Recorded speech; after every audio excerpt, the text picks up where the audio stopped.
we have the privilege to hear a Fabrein with a Chosef. By Avraham Avinu, it says that Eliezer was doilo umashkin l'toras Rabbi. He gave buckets of fresh water to the pupils of Avraham Avinu. And Rabbi Yosef Jacobson, for those who remember the good days in 770, was a Chosef. He would memorize hours of the Fabrein, and afterwards he would repeat it. Rabbi Jacobson was the editor-in-chief of Allgemeine Journal, his father's newspaper, blessed memory. He's the most sought-after speaker in the Jewish world today. He serves as the Rav of the congregation of Yeshua in Brooklyn and is the Rosh Yeshiva of the Yeshiva.net, teaching via the web the largest Torah classes in the Yiddish world today, with tens of thousands of students globally. He is the first Rav to give a keynote speech to all the 4,000 U.S. military chaplains and the 34,000 employees of the National Security Guard Agency. So, Baruch Hashem, we tonight, have the opportunity to Fabrein with Rabbi Jacobson.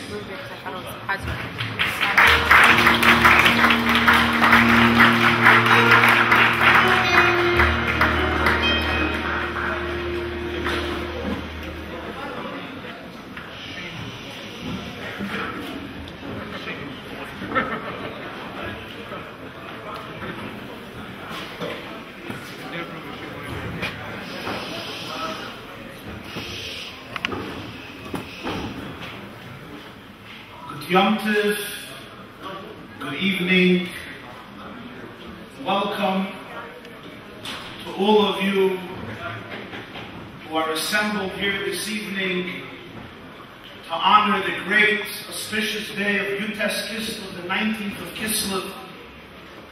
All of you who are here with us locally and physically, and the many thousands who are joining us via the web, from communities, centers, literally all over the globe. Bruchim habayim, welcome to all in our Guten Yom-Tov.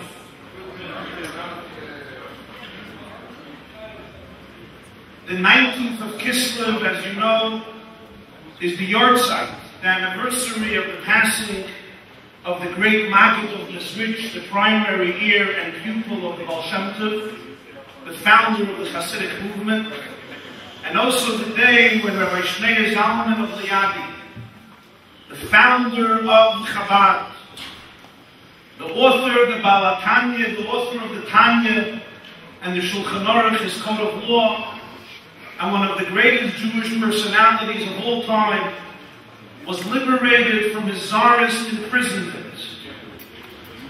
He was liberated together with the Hasidic movement and its teachings.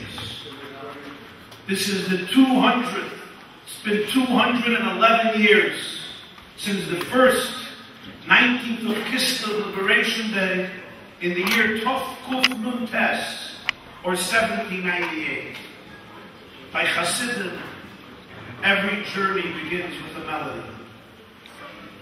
At the gatherings of the 19th of Kislev, Yud-Tes Kislev, the great song of redemption and liberation is sung.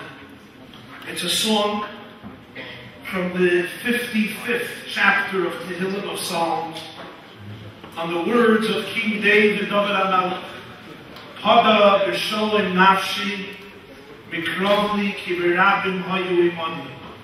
You have it on your tables. He has liberated my soul in peace, because, as we know, the Alter Rebbe, the Elder Rebbe, as Rabbi Shnei Zalman of Liadi is known, wrote in a letter to his colleague, the Holy Rebbe Yitzchak of Barditchev, shortly after his liberation from czarist incarceration, that I was saying to him, it was Tuesday portion of Ayesha, and I reached the verse, Tada b'shalom nafshi in Psalms 55, and when I finished saying that verse, Yatsasi b'shalom nafshi, I was set free. Please join me, my dear friends, join us with Cantor Beryl Zucker and his lovely, lovely Hasidic choir to the song Pada B'Shalom Nafshi.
L'chaim L'chrocha. Right.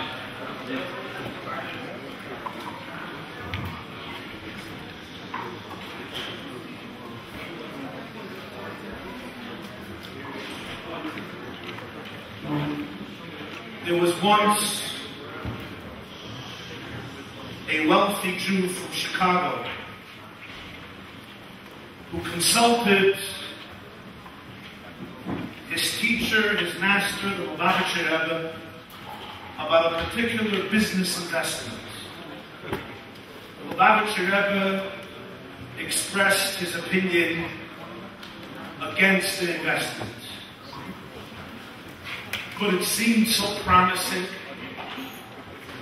that this businessman could not resist what seemed like a stupendous business opportunity. And notwithstanding the Rebbe's advice, he went forth with the investment. Unfortunately, he lost a lot of money in the deal. He breaks the silence and he says, Rebbe, ich kann erzählen am meisten. May I tell you a story? Sure. Rebbe, you know, in the old Flatbush, in the old home, every city had a stopganet. Maybe not only in the old home. Every city had what they knew as the Jewish thief of that city. His parnasa. His way of supporting his family was every night he would break into another home, steal, and feed his hungry wife and children. One night, his mazel, he chose the home of the Rav, of the Rabbi of the city. It's 3 o'clock in the morning. From the chimney, he goes in from the chimney. The old homes had a chimney. He slides down the chimney. Plop, he's in the house. His mazel, the chimney's opening, was in the private study of the rabbi. And the rabbi was a Jew who sat and learned by night. So the rabbi was sitting at his desk and reading Gemara. He was studying the Talmud. And suddenly the rabbi was deeply engulfed in the Talmud. Hears a clap, a bang. And he looks, he takes a look, and he sees Yankel. Yankel is right there, black from head to toe as he took a fast journey through the chimney. His face, his arms, his legs, his clothes are completely darkened. And Yankel takes a look. The rabbi is sitting right in front of him. The rabbi was a very innocent man. So he looks at him and he says, Yankel, what brings you to my home at 3 o'clock in the morning? He says, Rebbe, ich bin gekommen, fragen a Scheime. Rebbe, I came to ask a question. My son, this must be quite an urgent question. If you felt the need to come here 3 o'clock in the morning, he says, Rebbe, indeed an urgent question. What's the question, my son? What's the shayla? He says, the question is, Rebbe, wie kriegt man von dannen heraus? How do you get out of this mess? That's the question. When the Rebbe heard this question from this businessman, he began laughing.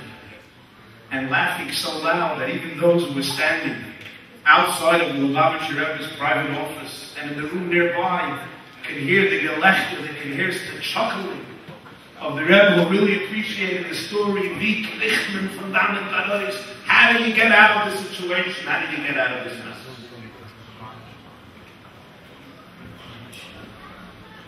I share with you this story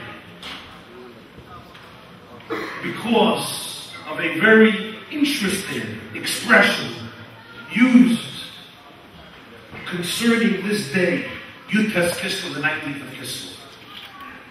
There is a lovely letter authored by the 5th Lubavitcher Rebbe, the Rebbe Rashab, Rabbi Shalom Ber Shneis, which he wrote from Moscow in honor of Yud-Tes Kislev, Tofresh Samach Beis, the 19th of Kislev, 1902. And he describes the day of Yud-Tes Kislev as the time when Oir v'chayus nafsheinu niten lanu. The light and vitality of our soul was given to us. What did the Rabbi mean with these words? The light and vitality of our soul was given to us. Two expressions. Oir, light, and chayus, life, vitality. The explanation is that these two words were chosen meticulously because light and vitality both share a common property which is absolutely unique. Namely, light and life don't constitute an independent entity. What they do constitute is they give a pre-existing entity a new meaning, a new depth, and a new light. What is the difference between a dark room and a luminescent room? What is the difference if this room where we are sitting here would have been completely dark? Everything would still be intact. The same challah and seltzer and coleslaw and the delicious gefilte fish and salads and the same people, the same beautiful people. Everything would be the same. But you and I would not be able to see. We would not be able to appreciate. We would not be able to discern, to recognize. Light doesn't create a new entity in the room. Nothing is added to the room because the light fuse has been opened. What was here before in the dark is here presently in the light. The difference is the same reality previously you could not see. With light, the pre-existing entities are now observable and appreciated. Similarly with life. A corpse, a lifeless body, before it deteriorates, possesses every single limb, organ, bone, tissue, sinew, like a living body, like a living organism. The difference is not in the properties of the body, but the very same body is now alive. Select. Comes the fifth Lubavitcher Rebbe and says, what is Chassidus? What is the Torah, the part of Judaism we call Chassidism, set free on the 19th of Kislev, when it was given the opportunity to endure and exist and flourish as a result of the liberation of the greatest Hasidic personality of this time, Rabbi Shneir. What is Chassidus? It's Oir and Chaos, light and life. Chassidus didn't add, heaven forbid, any new entity to Judaism. Chassidus didn't add no mitzvah, no law, no tradition, no history, no ritual, no custom. What was there before Chassidus is there post-Chassidus. The same Torah, the same Talmud, the same Bible, the same Shulchan Aruch code of law, the same medrash. But Chassidus turned on the light. So the same pre-existing reality you can now see. You can now appreciate. You can observe and understand in a new way the very same Judaism. You see with a deeper perspective. You can view it from a more sophisticated, profound, rich, meaningful, and lively point of view and perspective. There was once a man who traveled in the wilderness and got terribly lost. searching and searching for his way out to no avail. 1 day, 2 days, 3 days, the poor man was desperately searching for a way out, but could not find it. In the midst of his search, suddenly, he sees from the distance a man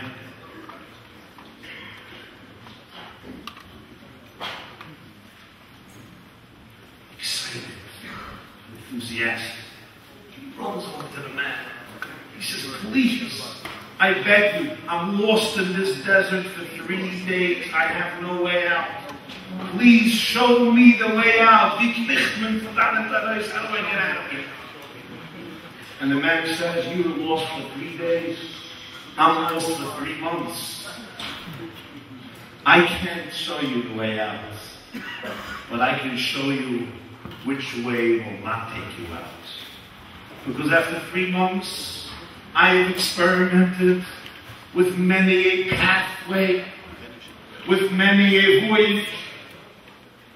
I can tell you which ways will lead you nowhere. So the man looks at him and says, that's great, but what am I supposed to do now? He says, we're going to hold hands and we're going to search for a new way together.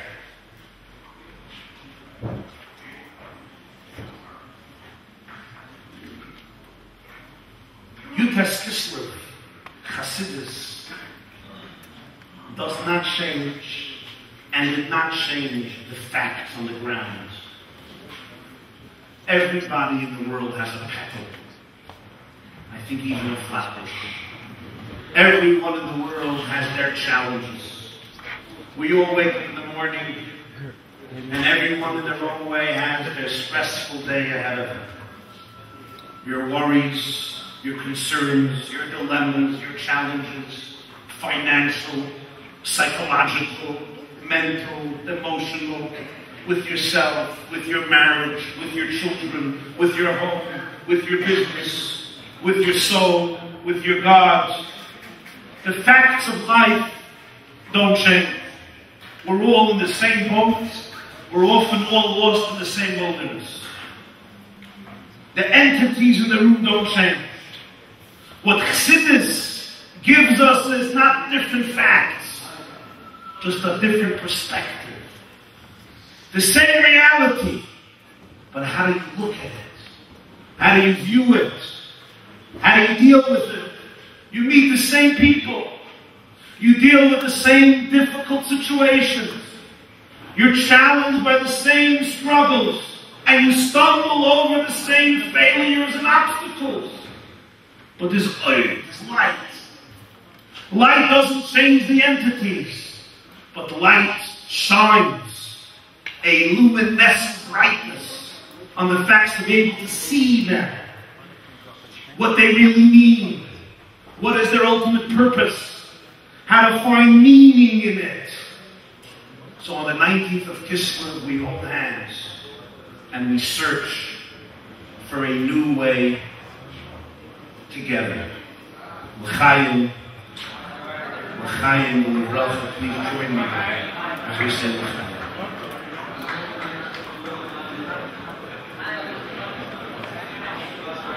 We are now going to sing a very beautiful and heartwarming Chassidic melody. It's known as the Paltaver Rob's Niggin, a melody that would be sung by the Rabbi of Paltaver, Rabbi Mordechai Bestlov. The Paltaver Niggin, please join us.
reminds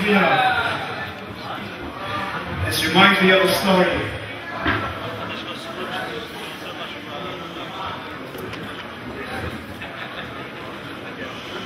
It reminds me of a fascinating story. It's known that there was a great argument among the great spiritual Jewish leaders during the Napoleonic Wars, France against Russia. Who should be victorious? Many Jews and Jewish leaders, of course, yearned and craved for a victory by Napoleon. Napoleon Bonaparte, who promised emancipation for the Jewish people, seemed like the best bet. Finally, after so many years of oppression, here is a ruler who would give us freedom and liberation. The opinion of the Alter Rebbe, Rabbi Zalman of Liadi, almost a lone voice in his generation, was Napoleon may liberate the Jews politically, but will also destroy the inner Jewish identity. And for a people to live without an identity, without a soul, with ambivalence, with uncertainty, who am I? What does it mean to be a Jew? How human am I? How Jewish am I? How do I fit into my culture? Could be more lethal than political subjugation, and thus, notwithstanding his own suffering at the hands of the Tsar, he opted for a Russian victory over France. He escaped Napoleon in 1812, and he passed away on the roads on the 24th of Tavis during his escape from Napoleon's legions who invaded Russia. It was a cold winter, a winter that affected Napoleon's army, as you know. And Mahavna also claimed the life of the giant of giants, the Alter Rebbe. One of his colleagues who argued with him on this point was the holy Chassidus Yisrael of Chassidus, the author of Avodas Yisrael, one of the great Hasidic masters of his generation. He wanted a French victory. And among the tzaddikim, the righteous people, for whom the border between the physical world and the spiritual world is a very narrow one, like the border between the U.S. and Canada. You show a passport and you go through. By some of us, the border between the two worlds, like the border between Israel and Syria, it's a different type of border. So the tzaddikim knew that victory will be reserved for the one who blows shofar on Rosh Hashanah in the right way. First, and at the first possible moment that you're allowed to daven, after dawn breaks, a little before sunrise, they began the prayers. Sunrise was singing, they were holding by the Amidah of Rosh Hashanah, the Shemona asking the prayer of Rosh Hashanah. And they finished the prayer, they read the Torah, and they read the Tanakh, and they prepared for the blowing of the shofar. And finally, he took the shofar in his hand, and he was about to make the blessing and blow the shofar. And the Chassidus of Rabbi took down the shofar, and he said, the litvak ha'tamishtichat. The Alter Rebbe, Rabbi Zalman, was called by his colleagues the litvak. It's interesting, right? That the first Lubavitcher Rebbe was called the litvak. But I guess it's very appropriate in Flatbush to mention that.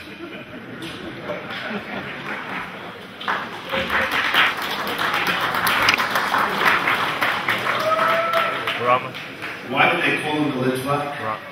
Because the Alter Rebbe came from Lithuania, from the region of Lithuania, and in his mindset, he was very close with the mentality of Lithuania. In fact, this Chassidus is branded Chabad, Chachma, Bina, Das, which is the acronym of Chabad, which means conception, comprehension, application. Insight, analysis, and application. Wisdom, understanding, knowledge. So they used to call him the Litvak. The Litvak of Hareishnichah. The Lithuanian seized the opportunity. I only have 4 minutes left. How did the Alter Rebbe do it? No, how did the Alter Rebbe do it? The Alter Rebbe woke up in the morning, and the moment the sun rise, he took out a shofar and he blew it before davening. He didn't wait to blow the ram's horn in the middle of prayers at the right time. He could blow shofar any time. He woke up, the first moment he took the shofar and he blew it. Blew it, I meant, as he blew the shofar. The other one blew it. He blew the shofar. As you know, Russia won. Usually, after hours of a Fabrengen, speaking, conversing, soul-to-soul talk, of l'chaim, of singing, so at the peak, the oil jumps up from their chairs and starts dancing at the end of the Fabrengen. But here, the Litvaks of Narezikha, right in the beginning already, the Yud-Tes Kislev Fabrengen, you couldn't contain yourself and you jumped up in a dance. L'chatchila Aribim, in the famous Hasidic lingo. Now,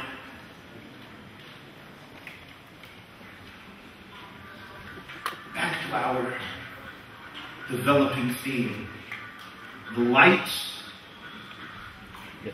and the vitality of our soul has been given to us. Light. Light doesn't add reality, it just illuminates pre-existing reality. Let us reflect, friends. Let us see. Can you hear me? How the same reality which existed before Chassidus Can you hear me? is illuminated, I need to switch tapes. is seen in a new way as a result of the teachings of the Baal Shem Tov, the students, the teachings of Chassidism of the Alter Rebbe and his students. And I want to approach this from 3 different dimensions and perspectives.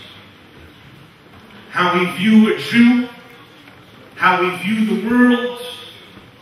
He gives a classic Hasidic interpretation, homiletical explanation to one of the most enigmatic stories in the Tanakh, in the Bible, in the Torah. It's of course the story in Vayeshev about Yehuda and Tamar. We know the literal story. Judah had 3 sons, Eir, Oinon, and Sheva.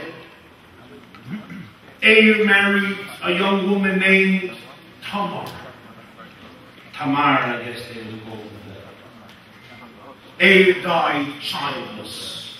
According to the system of Yibum, Levirate marriages, Tamar married for the 2nd time her brother-in-law, Oinon. He too dies childless. According to the system of Yibum, of Levirate marriages, Tamar ought to marry the 3rd son, the next brother-in-law, Shelah. But Yehuda, who believes that it's her fault that his sons died, although it was not her fault, the Torah makes it clear it was about them, it was not about her, is scared to marry his son off to Tamar. He too might die.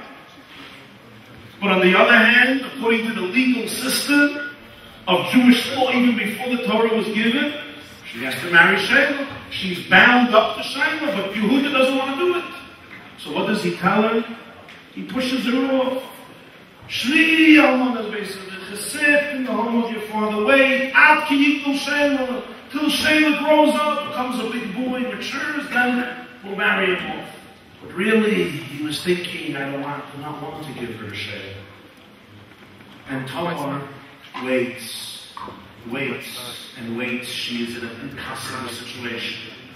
Not free to go marry someone else, because she's bound up to Shelah and Yibum, but with not having the permission to marry Shelah.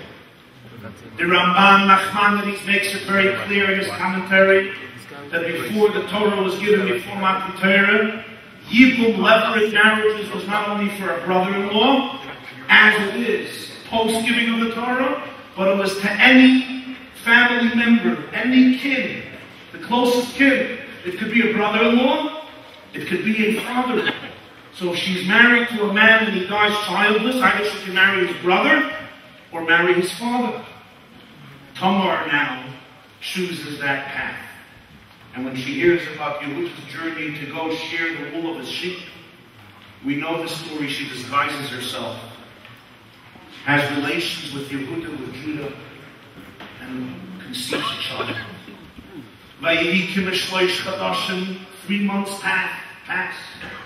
Vayehuda, they tell Yehuda, your daughter-in-law Tamar engaged in promiscuous relationships and became pregnant, although she was bound up in a marriage to Shema. And Yehuda gives the verdict of the death penalty for adultery. As she's being taken out of the stake, what does Tamar do? The wise Tamar, when she engaged Yehuda in a relationship, took from him collateral. What were the collateral? His seal, his cord, and his staff. She had them. As she's now being taken to the stake, she sends these 3 items to her father-in-law Yehuda and says, Haker no, l'mi achaisemez v'apsulim v'amata eila. Recognize, please, who is the owner of these 3 items. Le'isha she'eila lo yom le'chihara. I mothered the child of the man who owns these 3 items. Vayaker Yehuda. And one of the most vulnerable moments in history, the great Yehuda looks and he sees that it was him. He is the father of these children. Vayomer, and he says, Sakto, she's right. Mineni. I am responsible. I am guilty. I never allowed her to marry Shelah, my son. What was she supposed to do? And of course, she's absolved, exonerated, and she gives birth to the famous twins, Peretz and Zarah. Peretz will become the Zayda, the great-great-grandfather of King David. Here is the Chassidic, the Chassidic twist, the Basayid's perspective. The great Kabbalists teach us that the 8 days of Hanukkah correspond to the 8 days of Sukkot.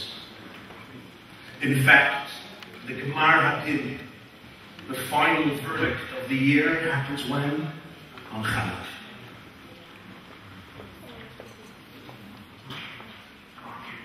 Vayihi kimeshloish chadashim. The story happens at the end of almost 3 months. 3 months since when? Rosh Hashanah and Yom Kippur, every Jew gets inspired. Rosh Hashanah and Yom Kippur, every Jew's heart is burning with a passion towards the Rebbeinu Shalom, towards God, towards the Torah. Even apathetic and different Jews, Rosh Hashanah and Yom Kippur, synagogues and temples around the world are filled, seat to seat. Whether they have meaningful experience or not is another story. I mean, you know the story about one of the temples who used to distribute tickets, like many still do, in order to be able to attend the Rosh Hashanah and Yom Kippur service. A man comes to the temple in Yom Kippur, and the guard is standing at the door, and he says, "Sir, I need to call somebody, it's urgent, I have to call him, he's in the synagogue." The man said, "Do you have a ticket?"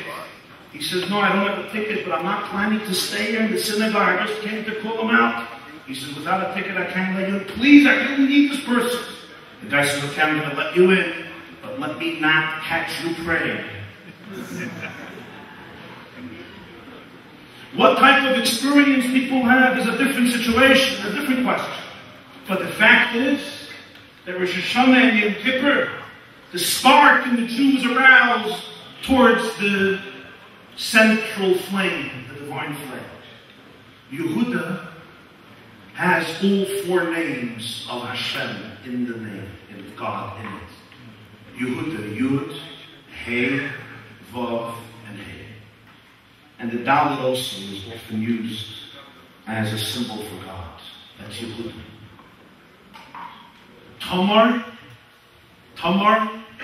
means what? A palm tree. We say in Holiness, the 3rd day of Sukkot, what do we say? Goyle v'soire damsel Tamar. The Jew may be in exile, the Jew may wander astray, but damsel, she is compared to a Tamar, to a palm tree. What does the psalmist say? We say Friday night, Tzaddik, Katamar Yifra. The righteous man shall blossom like a Tamar. The Talmudic Gemara says in Tractate Sukkah, why was a lulav chosen? The frond of a palm tree? Because a lulav has a leiv echad. It has a singular spine, a singular heart. Where all the branches emerge, they're united in the spine. The Jew has one heart, a singular spine, one loyal heart, not two hearts, not three hearts, one heart to our Father in heaven. The tzaddik is compared to a Tamar, to a beautiful palm tree. Yehuda is a metaphor for God. Rosh Hashanah and Yom Kippur, Yehuda, God, Tamar, the Jewish people, are so deeply connected to each other. Vayehi kimishloish chadashim. Around 3 months passed since Rosh Hashanah. So we have the month of Tishrei, we have the month of Cheshvan, and we have the third month of the Hebrew calendar, Kislev. But we're not finished the month. It's not 3 months. It's kimishloish chadashim. It's almost 2 weeks. And suddenly the story comes to Judah. The Satan, the Midas Hatin, the attribute of judgment, the Mekatrigim, the prosecutors of the Jewish people, come to Yehuda and they say, look, Zon Sa Tamar Kalasecha, your Kala, your daughter-in-law, or literally your bride, your Kala, the Jewish people, the Tamar, the Tzaddik, the Tamar Yifra, have engaged in promiscuous relationships. 3 months ago in Shul, they screamed, Hashem hu Elokim, Hashem hu Elokim. Und es sang Teuken, Dushas Hayoim, Hamelech. 3 months ago. But now, back on their heads, back into the real world. The holidays are over. They've plunged back into a real world with a real recession, with real situations. The Sultan says, the Zelba Schwindler, the same thieves, they say in Yiddish, the Zelba Yente, anders geschleiert. It's the same Yente, just dressed a little differently. She forgot about her relationship with you. She engaged in an immoral relationship. She's separated from you. She's careless. She's apathetic. She's indifferent. Worse, sometimes a person makes a mistake. Sometimes a person stumbles. Who in this room never made any mistakes? Raise your hand. There was once a guy who told his wife, I never made a mistake in my life. She said, never. He said, once, back in 1975. She said, what happened? He said, I thought I made a mistake.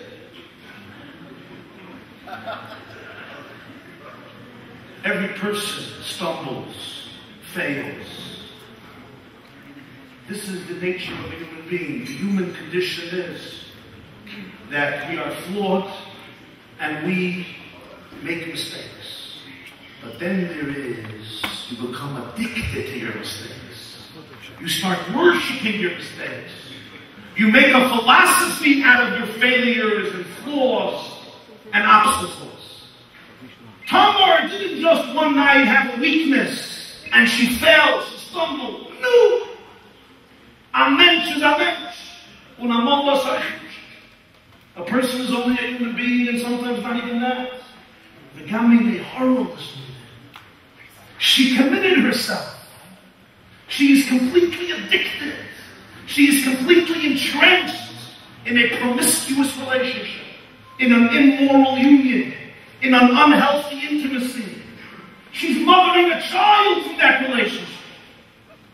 God, she has neglected you, abandoned you completely. She lost her sense of integrity, morality, ethics, humanness, and idealism. Yehuda tells the Satan, Satan, if that's the case, I have no value for her. There's no benefit. There's no purpose. She's not serving any purpose. Like Siyu, this is sorry. She could be consumed, burned. She's really squandering every moment of this world. Living purposeless. He says, Tamar is being taken out. It's almost 3 months after Rosh Hashanah. Which night is it? It's the 25th of Kislev. This year, it's Friday late afternoon. It's about 3 months after Rosh Hashanah. She's being taken out. Vash bihi shalchel chamil. She sent a message to her father, and hold the message. Leish asher eileloi anoichi har. The Satan, the Satan, is lying. I am pregnant from the man who owns these 3 items which I have in my hand. It's these 3 objects, the one who owns them, and he is the father of my child. He is the one I have the relationship with. He is the one I had intimacy. Eila is 36. Aleph Lamed Hey is 36 in the gematria, the numerology of the word. Loi is also 36. Together, Eila and Loi 36. 36 makes up the word Chesed, love, kindness. Leish asher eileloi, I am pregnant, I am connected, I am one with the source of Chesed, with eileloi, with love and kindness in the world. Hakim will recognize the me, hachisemes, v'hapsilim v'amata eila. Who owns this seal, this wick, and this staff? What is she pointing to? It's the 25th of Kislev. What is she pointing to? She's pointing to the flickering flames of the Hanukkah menorah.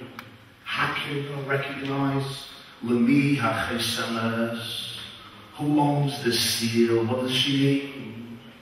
You all know the Gemara in Shabbos, tractate Shabbos 21, the Sugi, the discussion of Hanukkah, that when the Syrian Greeks went into the temple and desecrated it, they contaminated all of the oils. And when the Hashmonaim went in and reclaimed the temple, they could not find any pure oil to use for the menorah. What did they discover? Akshamatsu, Pach, Echad, Shoshemen, they found one jug of oil which was sealed with the chayson, with the seal of the high priest, and that is what they used for the menorah, and it burned for 8 days. Recognize, look at this oil in my menorah, representing the seal of the high priest. Next, hapsilim. What are psilim? The wicks. The wicks in the menorah. The hamata is the same gematria as the word keli. Im hakayl. If you include the word hamata with the very word, you have the gematria of keli, chaf, lamed, yud, 60. So we have the oil, we have the wick, and we have the keli, the menorah, the candelabra, the 3 components of every menorah. Because hamata, the word hamata, the stick, is hay, men, tes, hay. So hay, men, and hay is what? 50. Tes is 9. And you include the word imakayla, it's 60. The same like keli. Hamata means literally a stick. Master of the universe, look at the stick. Look at the wandering stick that has guided us from country to country and city to city for thousands of years. Why have we been expelled again and again and again? Why have we been wandering for time immemorial? For whom? Look at this burning menorah and you tell me to whom our loyalty belongs. Why would the Hashmonaim stand up against hundreds of thousands of legions and not Hellenize in peace? Why in every generation are there Jews who refuse to give up on a single jug of oil, sealed with the seal of the Kohen Gadol? All the oils are contaminated. Why will they not give up on the Tach Echad Shel on the pure oil that's somewhere hidden in the subconscious cells of the human Beis HaMikdash and of the physical temple? Why will they never stop kindling one flame with those wicks and looking at their menorah with tears of love and joy? Why would they forever cling to their wandering stick, only not to betray their truth, their God? You're telling me, son, Harel is good, Tamar engaged in immorality with someone else and is building a family with them? Tamar, a Jew, is essentially loyal and intimately connected in the most deepest place of her, his soul, with God Almighty. Look at the menorah, look at the stick, and you'll see it. You will see that if you dig and you go into the layers of the Jew, you will find dveikus. You will find oneness with the Master of the universe. You will find a soul that is one with God. Vayakir Yehuda recognizes, he looks at the menorah and he recognizes the truth. Vayomer, and he says, Tzadka, Tamar is right. We many. It was with me that she had a relationship. Me many, her loyalty is really with me. The Satan, the Sultan is hollering and screaming, look at these Jews. 3 months later, they forgot about you. They neglected you. They let you down. They failed you. I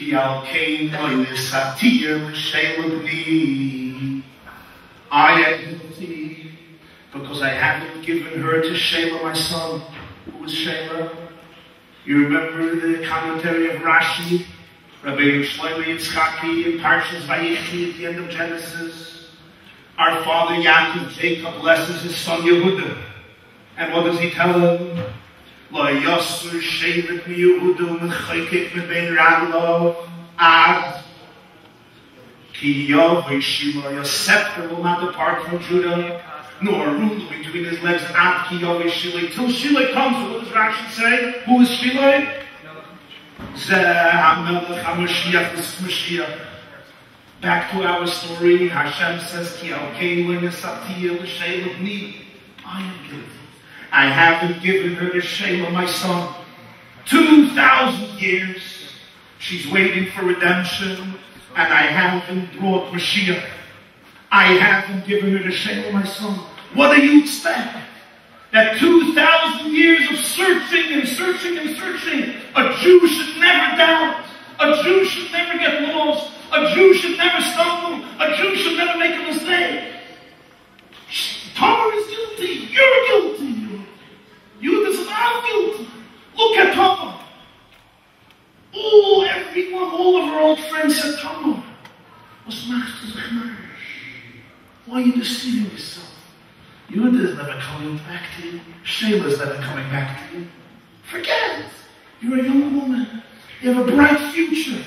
Why are you clinging to a fantasy that one day will marry Shela? But Tamar, deep in her heart, knows she can go get a new life.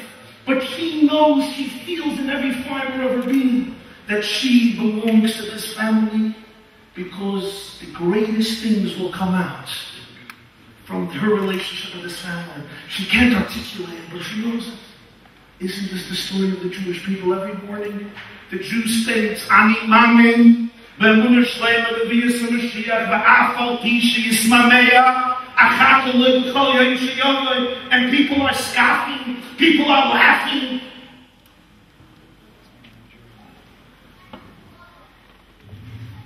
Yes, in Spain and in Germany and in Poland and in Russia and in Galicia and in Hungary and in Italy and in Portugal, Jews said, Ani Mamin, Yehuda is never giving you to Sheila. Tamar never let go. She stayed. And she did the courageous thing of going out to get Yehuda, to reach into Yehuda. And then she's right, I'll came when this Atiyah Mashiach with me, because I didn't bring her Mashiach. I didn't give her Mashiach.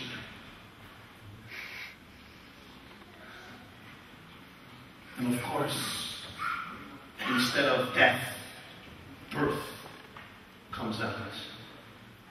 Parents and Zarach. Here, we have one example of how Chassidus looks at a Jew. The same Jew, pre-Chassidus and post-Chassidus. But what Chassidus did is it opened the light to be able to see what's his idea. What is a Jew? A Jew who you may look at, including yourself. You look in the mirror, you look at somebody else, and it would seem that you're alienated, you're beastly, you're dense, you're thick, you're grotesque, you're animalistic. But Chassidus saw in every Jew an eternal bride, a loyal partner of the Rabbi Shalom, the Master of the universe.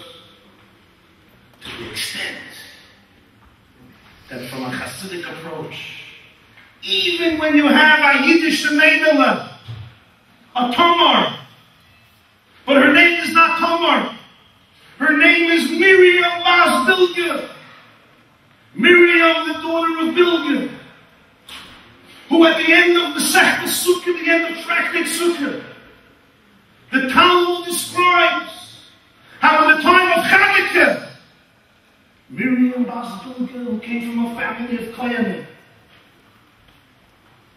she left her faith and she intermarried. And you know who she married? She didn't marry a nice Gentile living in Denmark or Montana or Kentucky. You know who Miriam, the daughter of Bilgah, married? She married, the Talmud says, a Greek general. Part of the leading legions to go in and desecrate Jerusalem, the temple, and the Jewish people. Imagine, in such a time, marrying such a person.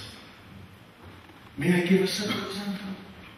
A Jewish girl marrying an SS man, an SS in 1941, 1942. The word Shanda is inappropriate, it doesn't capture the tragedy. Comes the Gemara and says she went into the temple with the Greeks. And you know what she did? She was from a family of Kohanim. She took off her shoe and she began banging her shoe on the Mizbeach, on the altar, screaming, Lukus, Lukus. Lukus means a wolf in Greek. Lukus, Lukus. Ad Mosai ata mechalem u'moimim shel Yisrael v'hi ata oimen lahem b'shas tarasa. How much longer will you consume Jewish money, but you will not stand up for them in a moment of distress? Referring, of course, to the fact that the Mizbeach, the altar, was like a wolf, devouring every day the sheep of the Jewish people. A sheep in the morning, a sheep in the afternoon, in the offering of the Talmud. Wolf, wolf, you eat their money day and night, day and night, day and night. But when they're suffering now at the hands of the Greeks. You're not there for them. And the Talmud says that she and her family was penalized and penalized for generations. Even with such a Jew, Miriam as Bilgah, when it comes to the Chassidic approach, the lights go on, and suddenly we discover that within the most depraved human being, there is a spark. There is some hidden, dormant, latent spark of hope and idealism. This is the revolutionary approach of Chassidus to a Jew.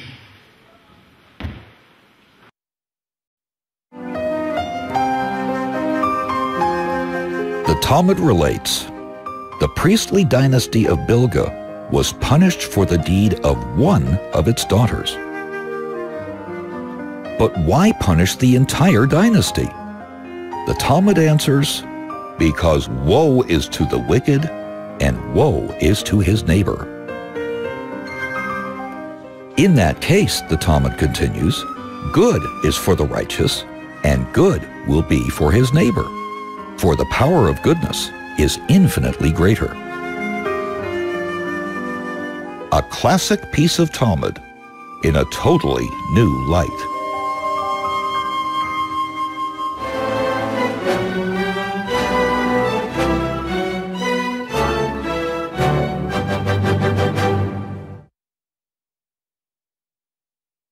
Wenn geht zu dem Sinn von Yud-Tes Kislev, mir gefindt durch den Sipur und der Meise von Miriam bas Bilgah, in der Fall ist Reis in der Gemorre der Limud, von Tevla Sadik, Tevla Schchene.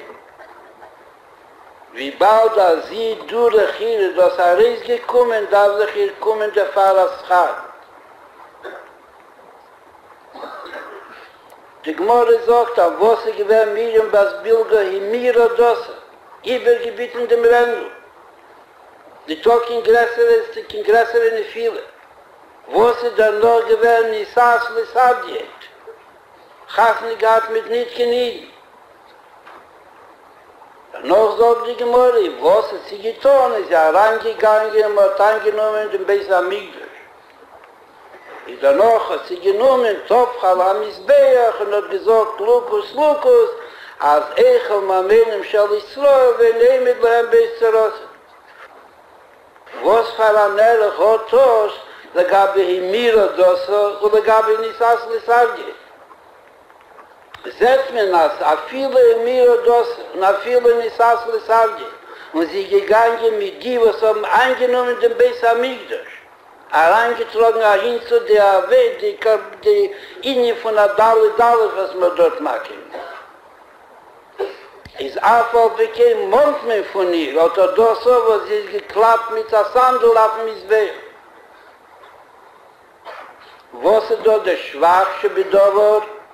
Und da ist ein Dwar Chiddush. Sagt im Posek in Spanien, ki Irak eschem yodaiti mikol gehe Horetz al kein efke da lechem es havenechem. Und das, was mit Mond bei Jiden, für was tut an Aver und hat der Pfarrer nicht, ist das Mitzad Chavive schelebt. Mitzad Achibe ist eine Gehe der Mebischen, für was tut nichts, wie sie wacht zu sein. Rachman al-Islam hat sich auch geschnitten von Kolo Inyonim. Sagt mir, nee, wo auch geschnitten, was auch geschnitten? Das ist mehr nicht Bichizeni ist. Sie wird auch angerufen mit Chofrei Stoff und es wird angerufen mit der Dalle der Hochule, mit allen Broten. Aber bei Jemes ist Israel. Und als jeder sein Kerl, ist das Negei, Nasmus und Huse, ist auf dem Lebischen allein. A jüdische Mädel, was der Miro Dosselachmann Islam, wenn es Asle Sadjet, ist der Nebischen Negei, was sie wird sich finden, als sie der Sende Misbeach. Und dabei weiß man die Gräßkeit von a jüdischen Nischom. Aber was hat nicht gewähnt, Bechizenis, was hat sich mit ihnen getan, bis a dober Achi Schofel, bleibt bechostku bechschas achet oise boom neite mi tasmus im Hus alei. ob für Kohomer oder Fahrrad im Pelle nicht, ebs ist a sehr niedrig gefallen, weil sie konnte durch ihr Arreskommen der Limut, der Teile Sadik, Teile Schene. Und wie Rashi sagt, in der Pirush Rashi, das Chamesh Meis, Pom im Kochen. Und von Wärmen durch Wärmen ist das nicht Galle geworden und Arob der Hero durch Bilgah, durch Miriam das Bilgah. Ist davon verstanden, dass BMS Idos Teir, nur wenn sie da wie der Rambam sagt, Yitzre Yonse, Ido Rachman il-Islam, Yitzre Yonse in Azamination. Aber mir ja sein sich von einem Chas V'Sholem. Beneva me kozik zmia sind darf ne Pistonen der. Und am Miton ist a sichere Sache, mit Matzliach sein, wollen bald jidach mimeno nieder. Wo das ist der Limus Chus, was da auf Bilgah bas Miriam. Seht men als a viele in Asami Maime du Matze, von Emiro Dosso, wenn es Asli und gegangen mit den Goyen, was seien gegangen in Beis Hamikdash. Versteht sich, dass nie gewesen in der Nefen Schultar. Allah es kam und kam bei ihm. Was hat ihr gehabt, für was hat der Mizbeach nicht Medien auf Ayiden? Und das sagt mir, was ein jüdisch Kind ist, nicht Asli Sadi. Der Sadi, was hat Milchome gehalten mit ihnen und hat eingenommen Jerusalem, hat eingenommen der Beis Hamikdash, eingenommen die Mizbeach. Und sie geht mit ihm mit als ein Sami, was ein Scheich ist. Schaut danach, aber sie da sieht, was tut sich mit der zweiten Nieden, schreit sie, Lukus, Lukus, für was hältst du nicht Nieden?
story has quite an epilogue.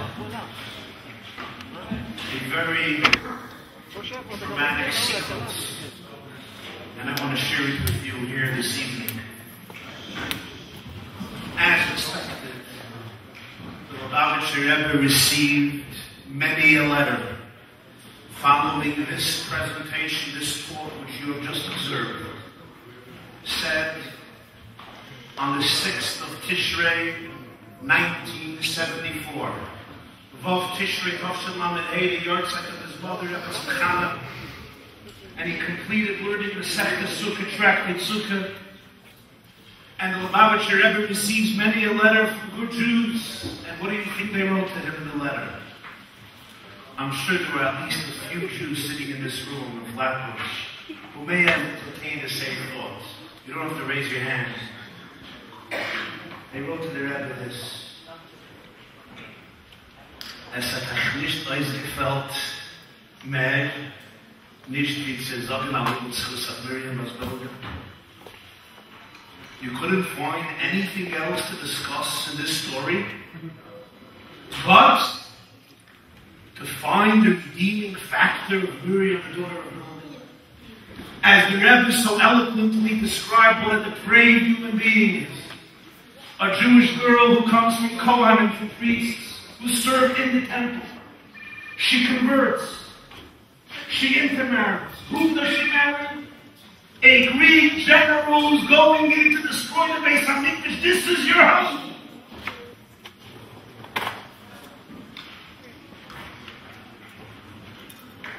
Comes the Talmud and says that the fact that she takes off her shoe and bangs the Mizbeach has a tremendous impact because she's not covered. And in all of her hate and anger, when she's making fun, so to speak, when she's scoffing at God, what does she say? What is she angry about? What is she bitter about? Lukus. Stop eating Jewish money and not taking care of them. Zachman was a Yiddish tomatoes. You eat up their sheep, but you're not there for them. Why? For what's and people lamented to Lubavitcher Rebbe. For thousands of years, for 1700 years, the story is learned by every Talmudic student. And everyone reads the story and goes, Feh! A disgrace, a shame. In 1974, comes a Rebbe, in 770, and comes and says, Zed was a Yiddish Americanist. See the preciousness of a Jewish girl. Wo abgeschnitten, wenn abgeschnitten. She's never cut off. She's still connected because on a soul level, there is an intrinsic relationship that cannot be severed, even by the most depraved person. And therefore, when she bangs with her shoe, it pains God. Because she's still a child. It's important, it's significant. She's not written off. And from her we learn the great lesson of Tov Latzadik Tov L'Shchena. And Over Rasha L'Shchena. You impact your neighbors both positively and negatively. How do we know that people wrote these letters to the Rebbe? The letters were confidential. Simchas Torah. Just a few weeks later, at his public Fabrengen, at his public Chassidic gathering in 770, the Rebbe shared about the letter of criticism. Why in the world did he find it necessary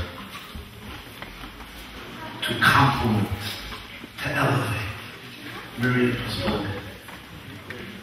Nobody else to talk about nicely in Jewish history. And the Rebbe's answer, I must say, shocked all. The Rebbe said, the answer has to do with another story.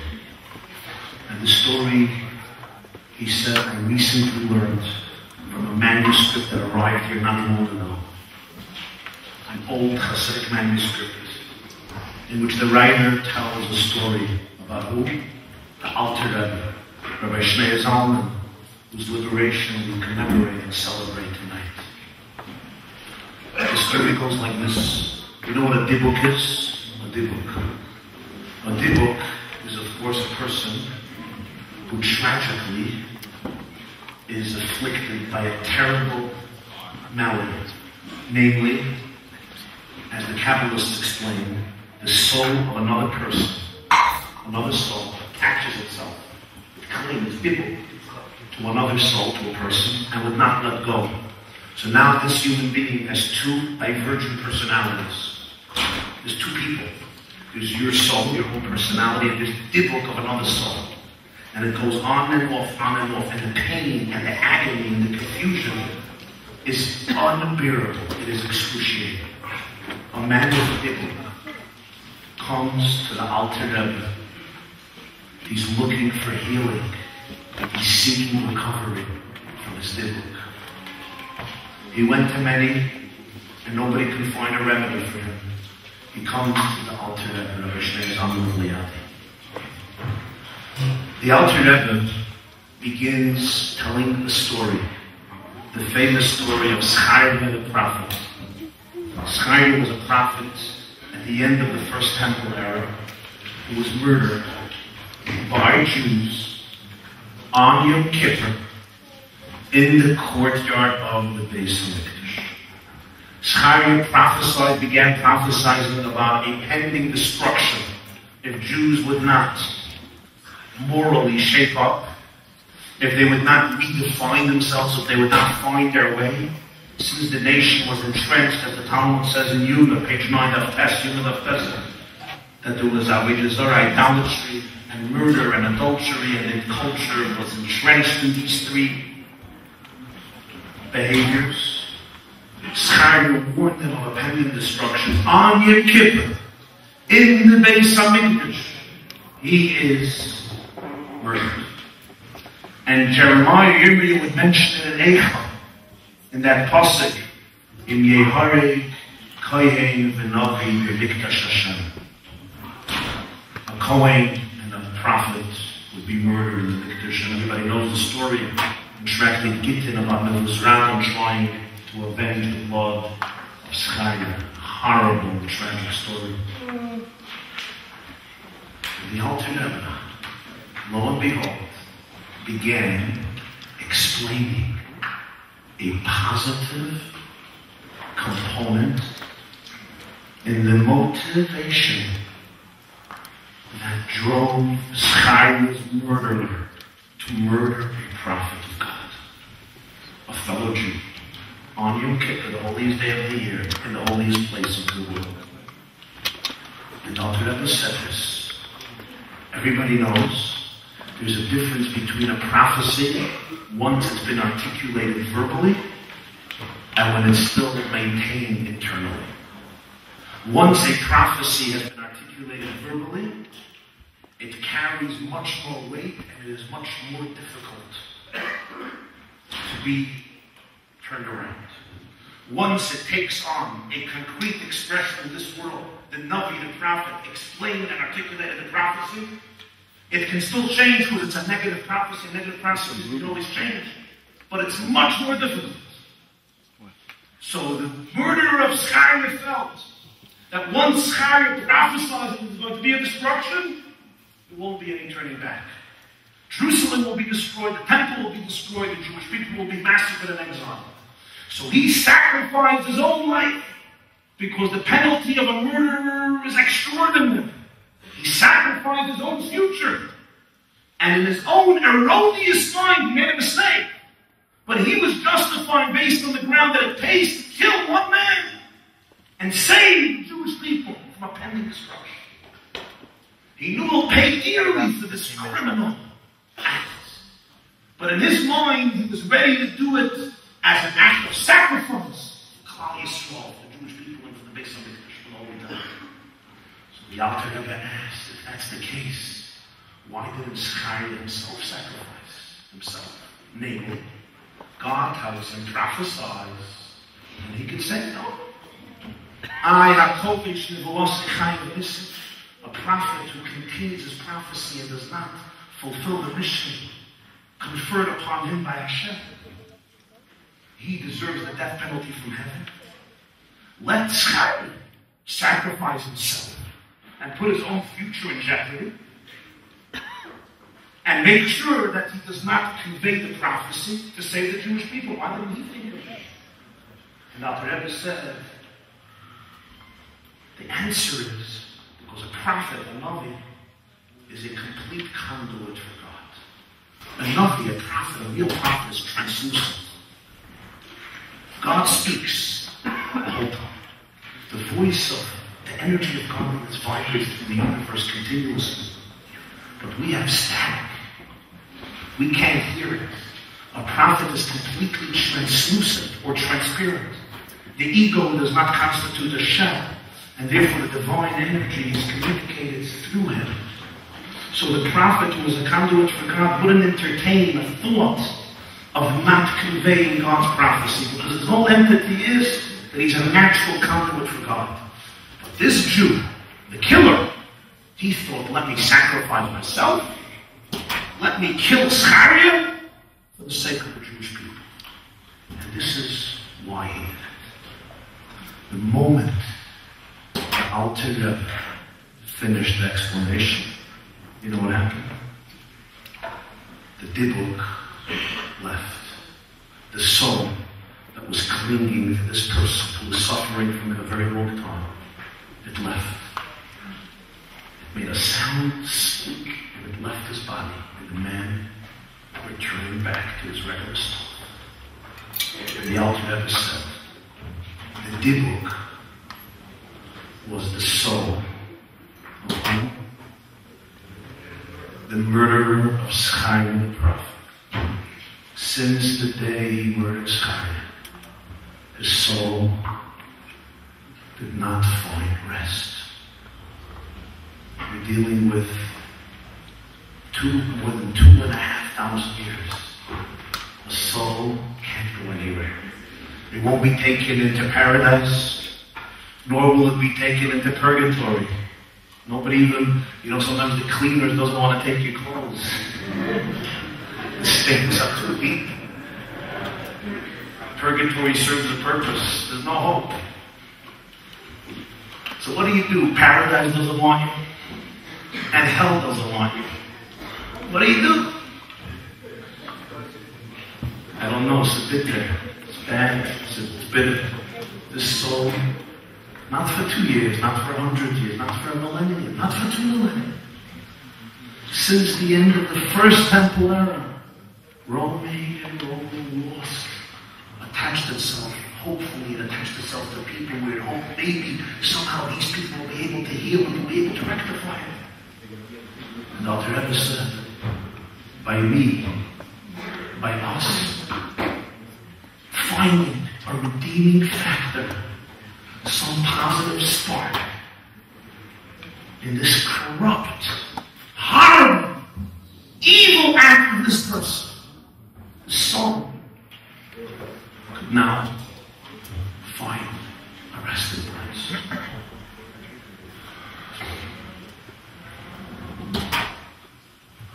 Why then did the Rebbe say, would somebody care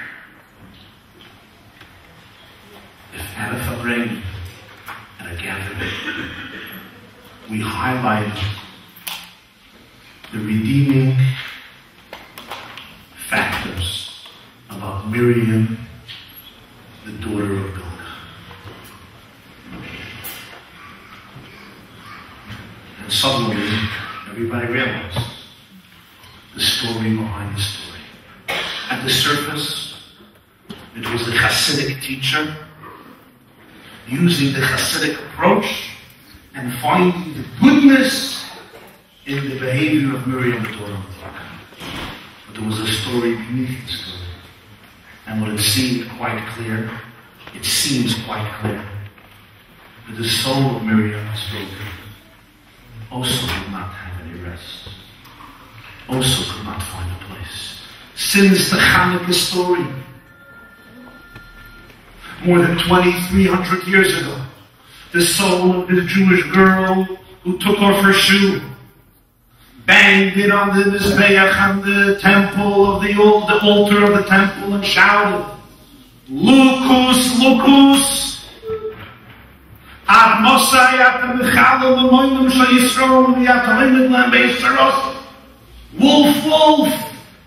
How will you eat Jewish money and not be here for them in their time of agony?" Her soul also couldn't find serenity and tranquility. And in 1974, of Tishri, the 6th of Tishri, and of Fabrenga, the Catholic, another soul, millennia later, found its rectification. This then gives us insight into dimension number 1, the light and the life, that Chassidus imbues into how we view a Jew, a human being, a Yiddish neshama. What does it mean to be a Jew? Chayim,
Yom-Tes, Yidden, good Yom-Tes, my dear friends,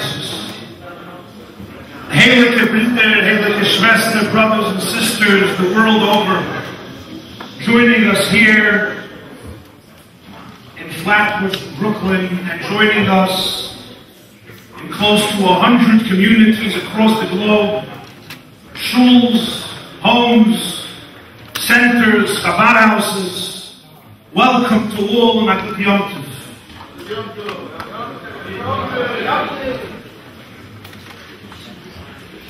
I want to share with you a story.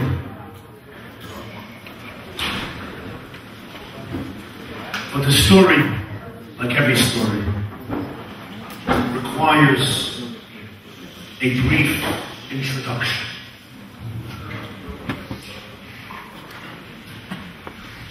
Let us raise this question. What is the genesis of Jewish exile, of Galus? And of course, you know, it's the Jewish exile in Egypt. But what was the genesis of the Jewish exile in Egypt? And you all know it's the sale of Yosef, Tzaddik, and Joseph in the portion of Yosef, this week's Torah portion. His brothers sell him into slavery, and as a result, the entire Jewish family would descend into Egypt, and the exile would begin. But what was the genesis of Joseph's sale? So we all know the story. Initially, the tribes, the Shvatim, wanted to kill Yosef. And who told them not to kill him? Reuven. Reuven, the oldest brother, said, let's not kill him. Instead, let's throw him into a pit. Why? The Torah says Reuven thought to himself, I myself will later go back to the pit and take him out and bring him back, bring him back to his loving father. And yet, they throw him into the pit. They sit down to eat bread. And when a caravan of Ishmaelites come by, Yehuda suggests that they sell Yosef into slavery. They lift him from the pit and they sell him to Egypt. Reuven comes back to the pit. He takes a look. The lad is not there. He rents his garments. He screams, what do I do with myself? And that's when they dip the tunic in blood, Joseph's tunic in blood, to prove to their father he was devoured by a wild beast. Why wasn't Reuven there during the sale? Where did he go? Why wasn't he there? He comes back, he expected to find his brother in the pit, he's not there. Why wasn't he there during the sale? The Torah doesn't say. It gives us a hint. After they've thrown him into the pit, what do? They sit down to eat bread. Why is that detail relevant? That's why Reuven wasn't there, because he would eat with them. Why wouldn't he eat with them? So Mr. Medrash famously explains, quoted in Rashi, that Reuven was fasting. Why was he fasting? Because 9 years earlier, when Rachel and Rachel dies, the Torah says in Vayishlach, what does he do? He takes his father's bed, Jacob's bed. Jacob's bed was always in Rachel's tent. After Rachel's death, it was put into Rachel's maid's tent. Bilgah. Reuven felt, this is an embarrassment for my mother Leah, and he takes his father's bed and places it into Leah's tent. This was a very inappropriate act, interfering in his father's intimacy. For this, Reuven, 9 years later, is still repenting, fasting, meditating, praying for forgiveness. So when his brothers sit down to eat, he's fasting. He can't eat with them. He lives. He comes back after their meal. The boy is gone. Joseph was sold to the Egyptians. Here is an insight, once shared by the Rabbi Shabbos Chayesora, Tov Shemam Hey. The Shabbos portion of Chayesora, 1970, Tov Shemam 1975. He said this. What is the genesis of Jewish exile? The sale of Joseph. Why was Joseph sold and not taken out of the pit? Reuben planned to take him out of the pit. He's the one who suggested to put him into the pit. Why? Because he was fasting. Why was he fasting? To atone for his own sin. To atone for his own transgression. Galus, exile, the Rebbe suggested, doesn't necessarily begin with corrupt, evil, narcissistic, immoral, bad, vicious behavior. Exile sometimes begins with very noble behavior. And yet, the question is, wie kannst du gegen fasten, wenn ein Jiddisch Kind liegt in a group? How can you go meditate and fast when a Jewish child lies in a pit filled with scorpions? There is earthly narcissism and there is holy narcissism. Celestial narcissism. Heavenly selfishness. Reuben wasn't away gambling, drinking, having fun, playing bingo and barbecuing. Reuben was away working on himself, fasting, mortifying himself, challenging his ego, working to become a better person, a purer person, a more perfected person, a more righteous person, a more sensitive person. He was working on himself, on his own shleimus. How do they say in Flatbush? He was steiging for his shleimus. He was steiging away. He was working on himself to become a spiritually perfect person. And yet, that too can be the beginning of exile. You know why? Because there's a Jewish child in a pit, in a boy, in a pit. Wie is recht? How do you justify to go search for your own perfection when there's a kid in the abyss? How do you scale the ladder of heaven when a child is in the trenches of hell? How do you climb the tower of spirituality when a child and your own brother lie in the abyss? And if you somehow feel that you can, that's the beginning of exile. That's the antithesis to redemption, to a consciousness of Gula, of redemption. How many children today are in the abyss? Not necessarily physical, psychological, mental, emotional. Compare Reuben to his brother Yehuda. His brother Yehuda was different than Reuben. He may not have been so sensitive and mushy as Reuben, as the stories clearly depict, but he was a leader. A leader who understood completely the situation of the people around him.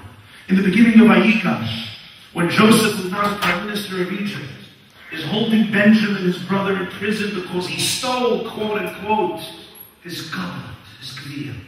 And Yehuda approaches the prime minister of Egypt, not knowing it's his brother, and tries to persuade him to let Binyamin out of jail and let him bring Benjamin back to the Holy Land, to their father Jacob. And what does he say?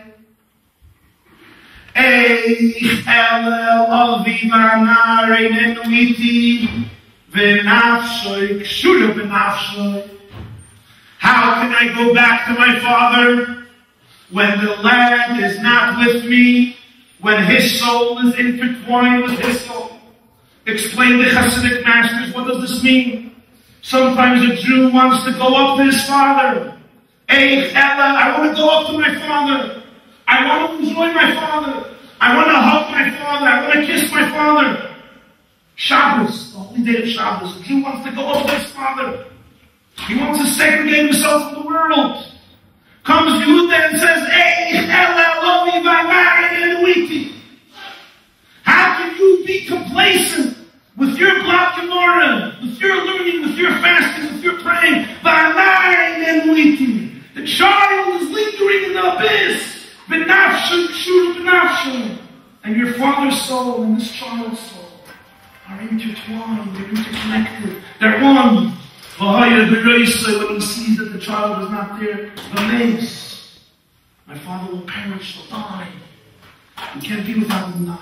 You think you can go up successfully if you don't bring with you the Eibishter's Hakim, God's child, even though it may cost you time and resources and sacrifice. But how can you abandon that child for the sake of your own spirituality and purity? Yehuda and Yehuda. Indeed, Yehuda is the grandfather of Mashiach. Judah is the progenitor of redemption. King David, King Solomon, Mashiach. Because this is the difference between a consciousness of exile and a consciousness of redemption. A story I recently heard.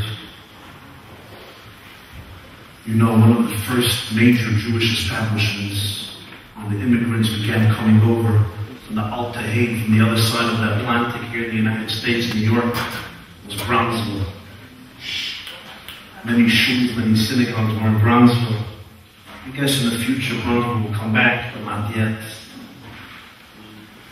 And so, there was a Chabad Chassid who was a child in Bronzeville. I know him well, his name is Rabbi and in the shul where he prayed, there was a Jew who would make jokes in the 1940s about the previous Lubavitcher Rebbe, Rabbi Yosef jokes. You know, I don't have to elaborate about this in Flatbush probably. It's sometimes popular to crack a joke about Lubavitch. Chabad is a very good target for jokes. I'm not going to get into the reasons exactly why and so forth. But, you know, Lubavitch is a very good movement and organization. It's very easy to crack a joke. Here you go to Lubavitch and Chabad. Of course, Flatbush Jews would know nothing about what I'm talking about. But maybe some other places in the world. So this is not a new phenomenon. This really is from the days of the Alter Rebbe. I'm out the nice. Been there, done it. You know what I mean? And so, this man, he would walk around and he liked making fun of the previous Lubavitcher. He would make a joke here, a stech, they call it in English a stech, a poke, a sting. He always had a cynical, negative comment about the Rebbe. One day, Reb Mendel Baumgartner says, this Jew stands up by the Bilgah. He says, Yidden, my dear friends, I publicly ask forgiveness from the Lubavitcher Rebbe for all of my smart aleck comments and for anything I said. I want to repent. I have remorse. I regret it. I will never do it again. I made fun publicly. I ask forgiveness publicly. And he goes off the podium. If you Chabad Chassidim or in Shul are curious to know what happened to this person, why this change of heart and change of mind? So they approach him and they say, Yid, beautiful, nice to hear. Tell us what happened. He said, I'll tell you the truth. I had no choice but to ask forgiveness from the Lubavitcher Rebbe. Again, this is the previous Lubavitcher Rebbe in the 40s. They say, why? He said, I'll tell you the story and you tell me if I had a choice. You all know, I recently felt very, very ill. You know, I had a good job, a decent paying job, and it was a unique thing for an observant Jew who kept Shabbos in the 1940s to have a good job. But I fell ill, and I had to quit my job, and I was not getting paid. And all of my savings, which I put away, were depleted in order to pay for my medical expenses and for treatment. Thank God I came out alive. I recovered. Without a job and without a penny to my name. Completely broke and not able to find a new job. What do I do? So we did what many immigrants do. I put in a little ad in the daily Yiddish newspaper. You know that the Yiddish newspapers were dailies and they were very successful. Their circulation was extraordinarily large because this was the portal of the immigrant generation who knew not a word of English into the New World. these Yiddish newspapers. So you had the Socialist, the left-wing, the Forward, the Forward, and Yiddish, and you had the Morning Journal, right-wing, you had the Talmudic, you had the American, and some of them merged. In any case, you put in an ad in one of these newspapers, I believe the Morning Journal. Well, I'm not sure, but I think it was the Morning Journal, which was a daily. And the ad read, very simple, 4 words. He put in an ad in 4 words. What did it say? Ayid daf hilf. A Jew needs help. With a telephone number. That's it. He turns to the guys on the show and he says, do you think I got even one telephone call? Do you think even one man from the 100,000 or 200,000 readers, they had lots of readers, do you think even one person bothered to give me a phone? I mean, you understand how it is. If you see an ad in the newspaper or on the website, who needs help? Great. I also need help. Everything that says in the newspaper is a lie.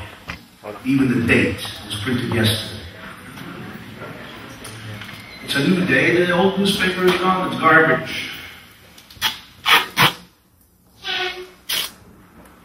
One telephone call I got. One man called me a week later. And who do you think it was? It was the Lubavitcher, an old, sick, paralyzed man in a wheelchair, barely could speak. The previous election was very, very sick. He was paralyzed, half of his body below. One man called me. His secretary called on his behalf. He read the ad, Ayid daf hilf. A Jew needs help and he wants to know, what type of help do you need? He saw a number, he called. So I told the Rebbe the story. My illness, I lost my job, I squandered my savings, I have nothing. The Rebbe wanted to know how much money do you need to live. I told the Rebbe, and you know what happened? He sent me the money. So how can I not get up here at the Bilgah and ask forgiveness? This is my Rebbe. This is Amman Israel. This is a Jewish leader. This is how Chassidus looks at our Israel, at love of a Jew. You see one line, a job, Ayid daf hilf. He's not from your community. He's not from your inner circle. He's not from your nusach. He's not from your kihila. He's not from your shitta. He's not from your world, from your environment, from your perspective. You don't even know who he is. You don't know where he stands. You don't know his ideology. You don't know if he says Mekadesh or Kesser. You don't know if he eats this sheep or that sheep or if the cow eats more shit. You don't know what he eats and how. You don't know. You know Ayid daf hilf. A Jew needs help with the telephone number. So a Rebbe picks up the phone and wants to know what you need. That's the consciousness of redemption. The consciousness of exile is, I have to go fast. The consciousness of redemption is, a Jew needs help. You see a telephone number. Pick up the telephone and ask him, how can I help you? Today's world,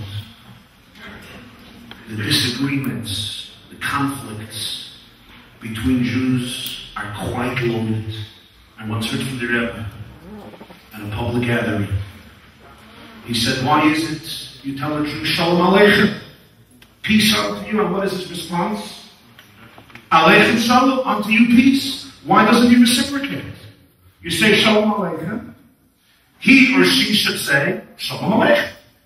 No, I say Shalom Aleichem. You say Aleichem Shalom. Peace unto you peace. Why? And the Rebbe explained, because when two Jews meet, they just meet. And I tell you 2 words. Peace unto you, Shalom Aleichem. Your first response must be, no, you got it all wrong. It's exactly the other way around. Not Shalom Aleichem. It's Aleichem Shalom. Now we can get to Shmuas. And hopefully once we already tackle with a fight, the rest of the conversation will be in peace. But this remains a very powerful challenge. of Jews simply getting along with each other.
I want to thank Canterbury Zucker, world-renowned Chazan, and his beautiful, beautiful Chassidic choir.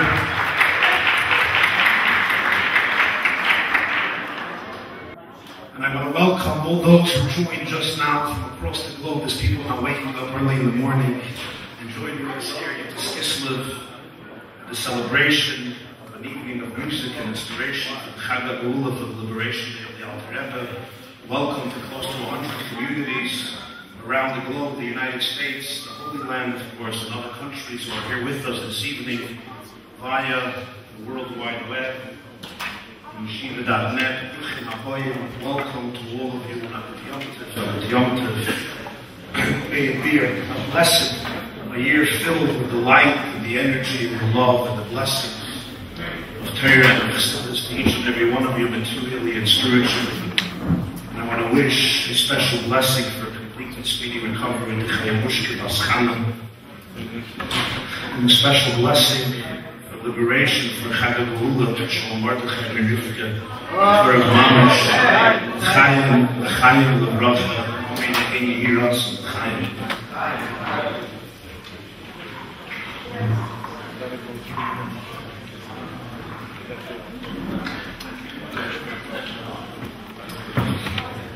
They tell a story about a Jewish community who needed a spiritual leader. Their own rabbi died, and they needed one to replace him, but he was a rabbi. He was a master of all trades. He did everything. So they put in a classified ad in the paper. We need what they call a kolbernik, a rabbi who can do everything. A man applies for the job. The board designates a day, and he comes to see the board of directors. They say, Rabbi so-and-so, tell us about your qualifications. And the rabbi says, for starters, I'm a kohen. I'm a priest.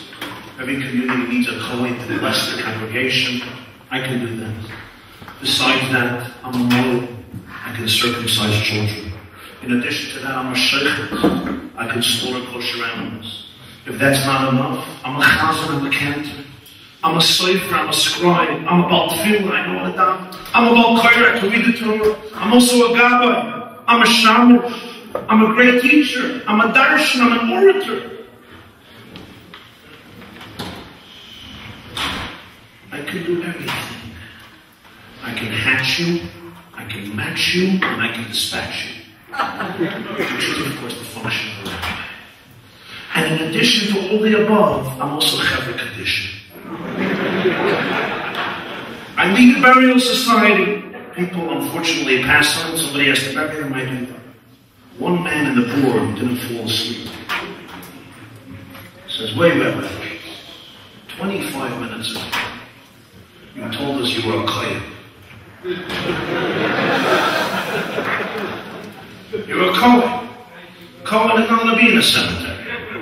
How can you be Chevra Kaddish? The man says in Yiddish, and then I'll translate, he says, Ich bin Azarov, ich lech begraben lebendigkeit. I am the type of rabbi who will bury you alive. I can be a kohen.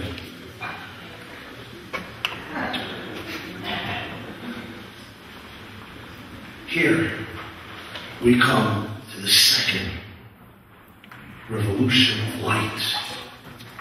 That Chassidus, the teachings of Chassidus introduce when it comes to viewing the Jew, as discussed above, when it comes to viewing the world. And here again, I want to use the Chassidic teachings themselves to clarify the point. The portion of Yosef described the great conflict between Yosef and his brothers. Vayisnu Yosef, they loathe him. And what happens? Jacob calls in his son Joseph and says, your brothers are shepherding my flock. We're in Shechem, in the city of Shechem, Nablus, as they call it today. Let me send you to them. They're in Shechem, let me send you to them to see how how they are, to see their welfare. We know the story. Yosef goes, he gets lost, he finds the way, he meets his brothers. They end up throwing him into a pit and selling him, as discussed earlier tonight.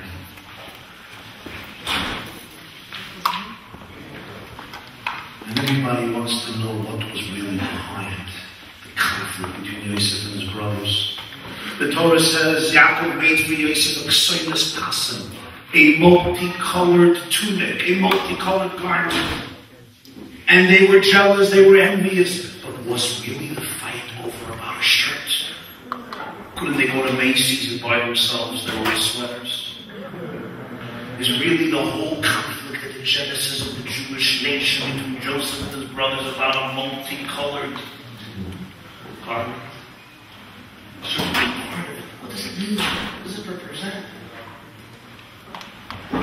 Yaakov tells them, they're in Shechem, therefore let me send you to them. Why is that a reason? Because they're in Shechem, therefore I should send you to them? So the commentators say because Shechem was a dangerous city. It still is, by the way.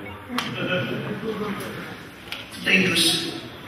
If it's a dangerous city, then why were they there? And if they were there, why would he send his beloved son Yosef, who he was protecting from Esau in last week's portion? Why would he send Yosef to his brothers in a dangerous place? What is the rationale? Because they're in Shechem, therefore I'm going to send you to them. And they would be in another city. Why would he send Yosef to a dangerous zone? Why were they here? The teachings of Chassidus don't change the story. Chassidus never changes a story, but it opens the lights. I began tonight's evening. Chassidus gave us the light, the highest life, how to read a story, how to look at a story. The conflict between Joseph and his brothers was deeply profound. You see, the Shechem is an acronym of 4 words. Baruch, Shem, Kvod, Malchus. When Yosef is summoned by his father, and his father says, Yosef, and what does Yosef say? Yosef tells his father, I am here. And his father says, go seek out the welfare of your brothers. And Yosef goes, why the word Eloi? Vayomer hineni. God speaks to Avram. Vayomer hineni. What's Vayomer Eloi? How easily he spoke to him? Eloi is the acronym of another 2 words. You see, in this subtle acronym, we have captured the story. The brothers of Yosef were spiritual giants, and they believed in segregation. They believed in being separated from the world because the world was a place that would hinder spiritual growth, that would paralyze ethical monotheism, that would serve as the greatest obstacle for the teachings of Abraham, Isaac, and Jacob. They were shepherds, communing with nature, communicating with the stars, and with the pasture, and with the well springs, and with their flock, away from urban locations, from cosmopolitan places, from places where there was action, where the real world, stressful, devouring, all-consuming, would do nothing but drown their spiritual sensitivity. Yosef was from a different place. Yosef had a different vision, he had a different dream. Yosef dreamt a dream that the Shvatim saw as nothing but as antagonistic to Judaism.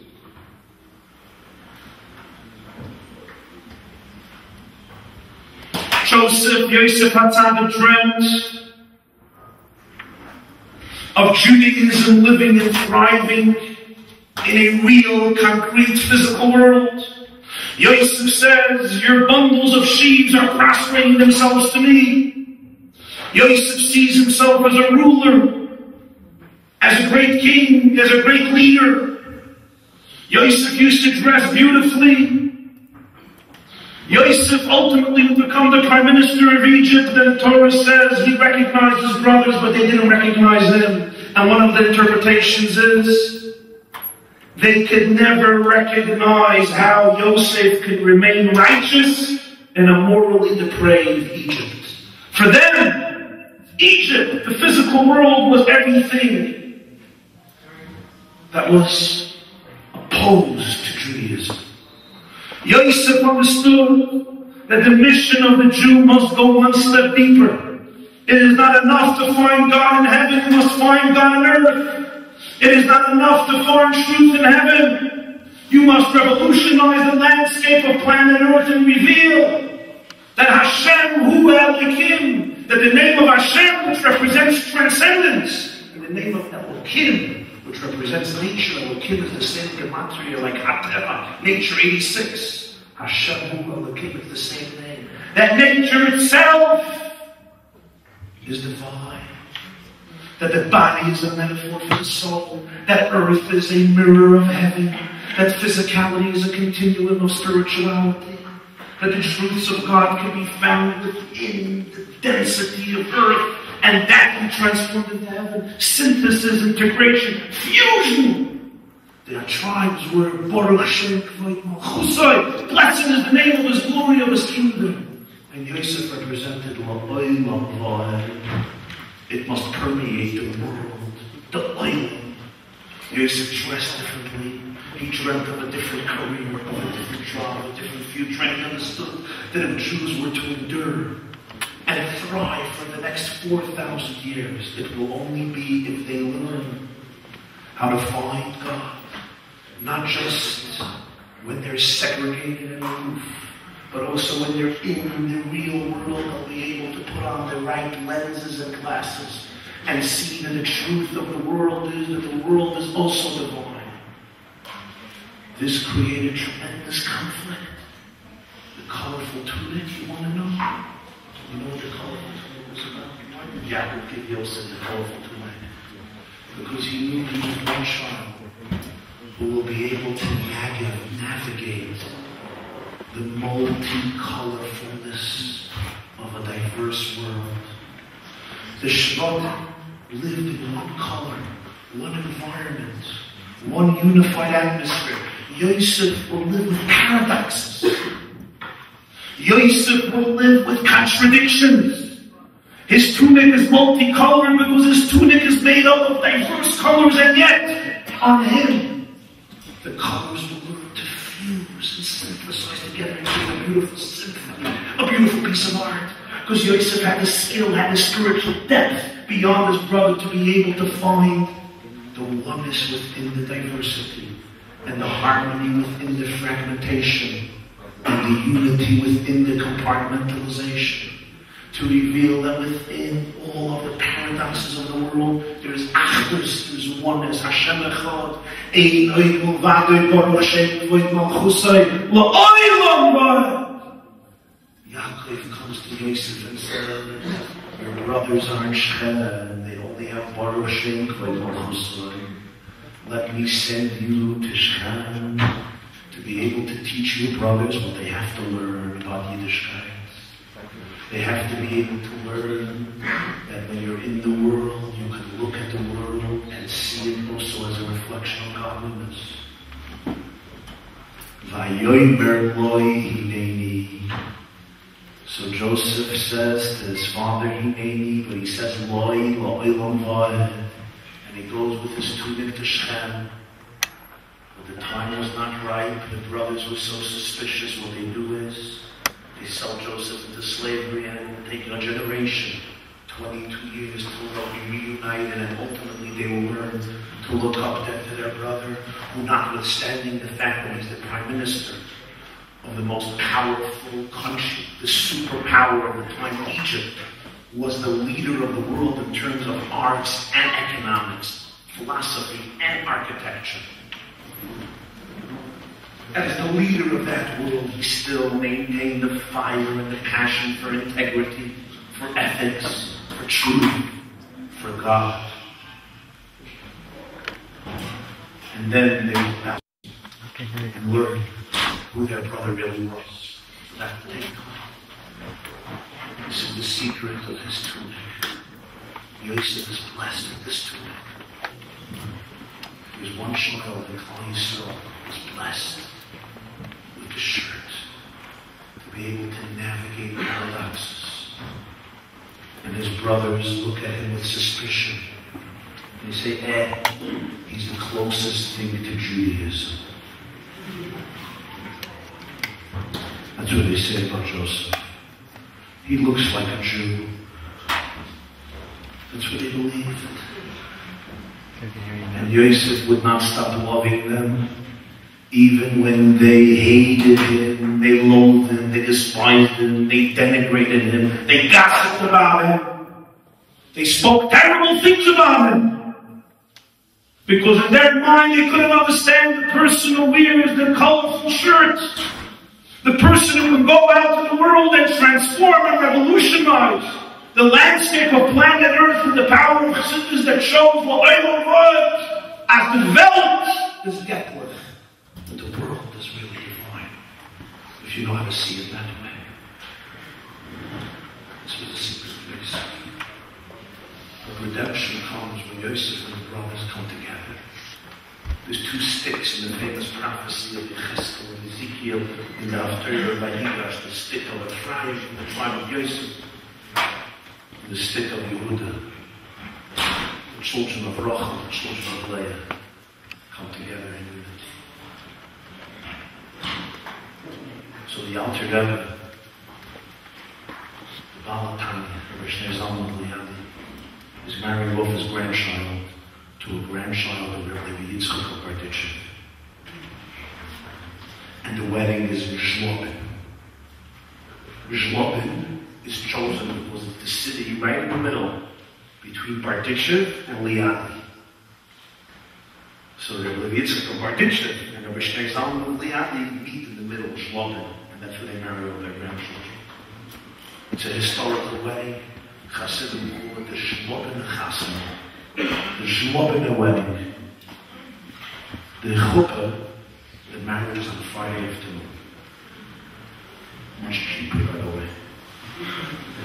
The wedding is here in Brooklyn. Sponge cake, herring. Not $80,000 on flowers. The chuppah is on Friday. The groom and the bride are by the chuppah. The Yitzchak of Barditchev and Alter Rebbe Rabbi Shnei Zalman walk into the chuppah. The door is narrow. Only one person can pass. Who goes first? The Holy Barditchev or the Alter Rebbe? Alter Rebbe tells the Barditchev, Mechutin, you go first. Barditchev says, no, you go first. Back and forth, the poor groom and bride are waiting under the chuppah. And then the Chapanim are arguing, who goes first? The Alter Rebbe tells the Barditchev, you're older than I am, you go first. He says, no, but you're a greater scholar than I am. But you're the lover of Israel. But you were the beloved student of our teacher. They couldn't reach a verdict. Who goes first? For some reason, today's Rebbes don't have this problem. It's a separate issue.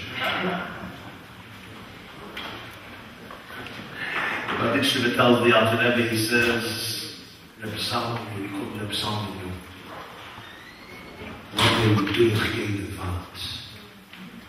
let's go through the wall. For great tzaddikim, we can walk through the wall. And if we walk through the wall, there's place for everybody. We can go together. And the Alter Rebbe's response, a few versions. One version, nee, we wel doorgaan de tid, op we zullen de tid werden breder. We will go through the door. We will walk through the door, but let the door become wider. A simple exchange, but it captures two perspectives. The Barditchev was a piece of heaven. The Baditcher said, door? Since when do we recognize doors? Since when do we acquiesce to the reality of walls? You said it's a wall. I say it's just another entrance. What do they say in high school? Rules are there to break them. Walls are there to be breached. Who said it's a wall? You said it's a wall. I say it's an opportunity. For the Baditcher, they walk through the wall. For the Alter Rebbe, Chassidus Chabad, you walk through the door. But the door must conform. The door must transcend itself. You walk through nature. Yosef HaTzadik walks through nature. God did not put us here in the world to escape the world. He put us into the world to reveal that Hashem Hu Elikim, that the world itself is godly, that nature itself transcends nature, that the door itself can become broader, that the body and the animal soul themselves, when you look deep into their eyes, the animal soul of man craves to place its mouth on the mouth of the divine soul and declare together, Yizgadol and Yizkadash. Shmeira. You all know that famous Jewish law about Shabbos. Ein Kiddush over the Makam Suda. We make Kiddush over the wine in the place where we eat the meal, where we make hamotzi and we eat the bread and the fish and so forth. So for example, if you come to my home for Shabbos and I make Kiddush in one room, and then we go upstairs and we go to another room that you can't see from the first room, we start the meal, we wash our hands, we make the motzi, not good. You have to make Kiddush a second time. Because Kiddush has to be made in the place of the Suda, in the place of the feast. Unless you make Kiddush and you start your meal. You eat some cake, you eat some challah, you drink some wine, and then you continue the meal elsewhere, that's fine. But you cannot begin the meal completely without Kiddush. Kiddush has to be in the place of the meal. Why? There is the halachic reason. But I want to present the Chassidic reason. You know the Chassidic reason? There's two elements to a person's life. There's Kiddush, and there's the Suda, there's the meal. Kiddush means sanctity. We raise a cup of wine, and we welcome the sanctity, the holy day of Sabbath, Shabbat. Then there's the meal. We eat fish, fleisch, kishke, kugel, kreppel, knedel, kartoffel, cake, and all the good, healthy Jewish foods, which on Shabbos you never gain weight from, and you gain the weight after Shabbos. Usually Saturday night. There's two elements. For some people, these two components are very different. One part of their life is Kiddush. In one place they're holy. And then in another place, now they're human, now they begin to enjoy the meal. When they're in the synagogue, in a place of holiness, they close their eyes, they lift up their hands and they scream, Kadosh, Kadosh, Kadosh. But when they come home, suddenly they can holler at their wives. They can insult their spouses. They can denigrate their children. They can eat like slobs. If the food is not ready, they melt away in ire and anger because the beast in them is a little hungry. If something is not exactly the way they want it, they lose themselves. They lose their temper. They go crazy. What happened? In shul you were kadosh. The answer is, that's Kiddush. Kiddush is Kiddush. But this is the real world. This is Makam Suda. This is the place of holiness. Comes Judaism and says, Ein Kiddush Ela b'Makam Suda. We don't recognize a holiness that does not inform, inspire, and redefine Makam Suda, the place of your feast. We don't recognize holiness that is segregated, aloof, ascetic, distinct from real life.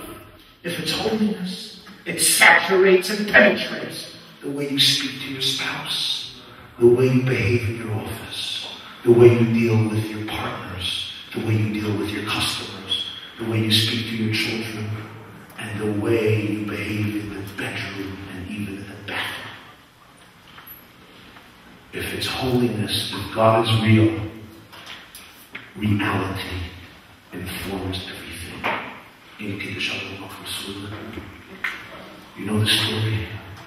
There was once a very wealthy man, but also stingy.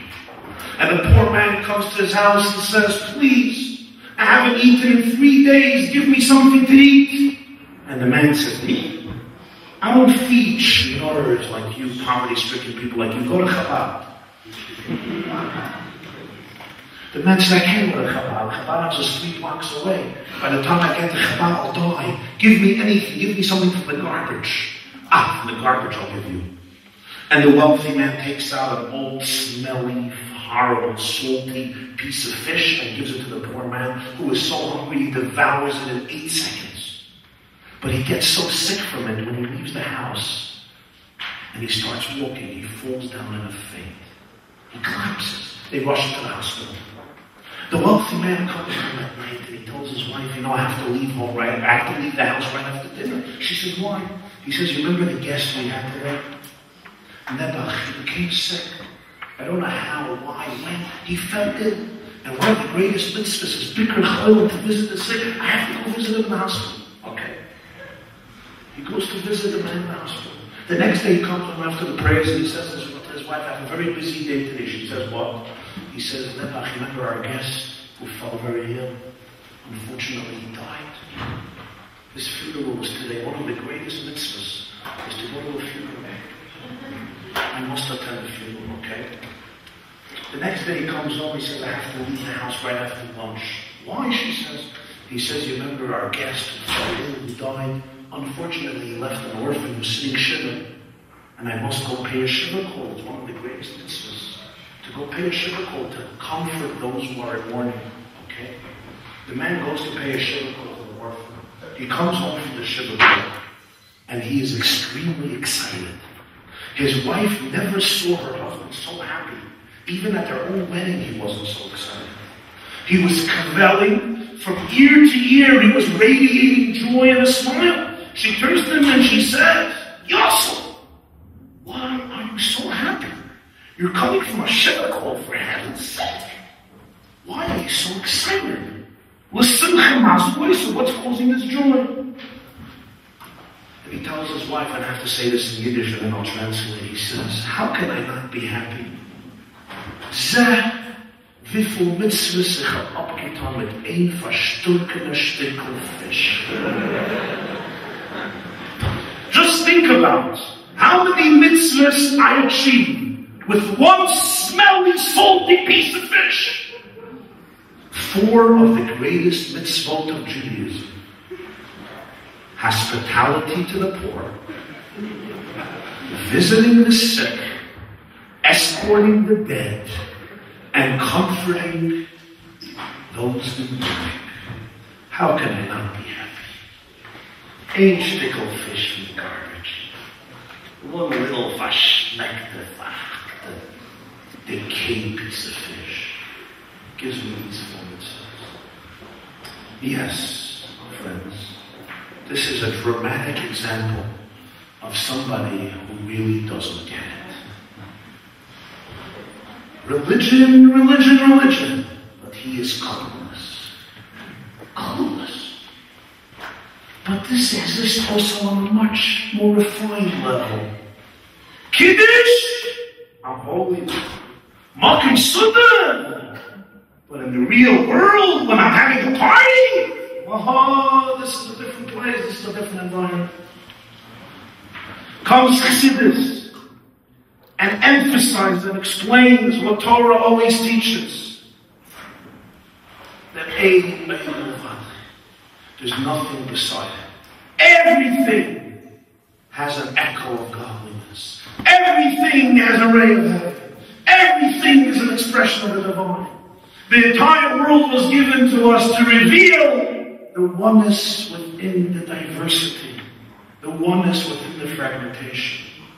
The la'aylam v'ad, baruch shem kvayim al-chusni, in the la'aylam v'ad. And that makes all the difference. And now, we progress to the traditional moment on Yud-Tes Kislev when we sing a song that is usually not sung among Chassidus because of its unique intensity. This is known as the Niggin, the Dalet Babas, the Alter Rebbe. It's the melody of the Alter Rebbe that's sung usually only at weddings, on Yud-Tes Kislev and other rare occasions. It has 4 stanzas corresponding to 4 states of human consciousness, corresponding to 4 universes. The song of the fair flower. To go into that song, we first sing a song of preparation, the Niggin Achana, which will then lead us into the Alter Rebbe's song of 4 stanzas, followed by the famous song of his son, Yosef, Niggin Achana, the preparation song.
Now we need to communicate the lights into the vessels.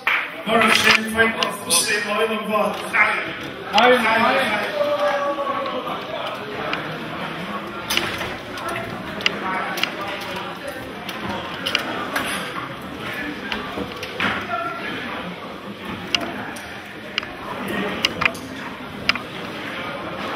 I want to conclude. Make yourself comfortable.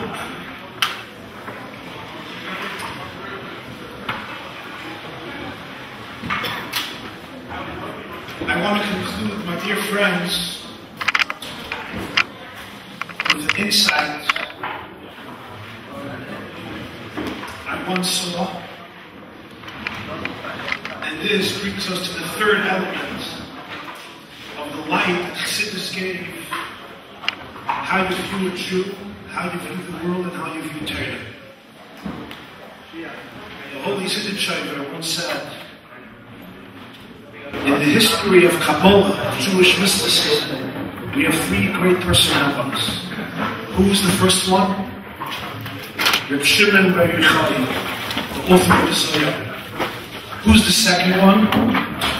The Arizal, Rabbi Yitzchak, Rabbi Isaac Luria in the 1500s, the great Kabbalists of Tzfas. And who's the third one? The Baal Shem Tov, the founder of the Chassidism, Chassidus and the Chassidic movement. What is the difference between Reb Shimon Bar Yochai, the Arizal, and the Baal Shem Tov? So the Chassidus said and explained it with the following story. There was once a country that desperately needed a king. Their royal leader died. His love to his people, his popularity and his charisma was extraordinary. And now he was gone and they needed a new leader. So, they went out for a search.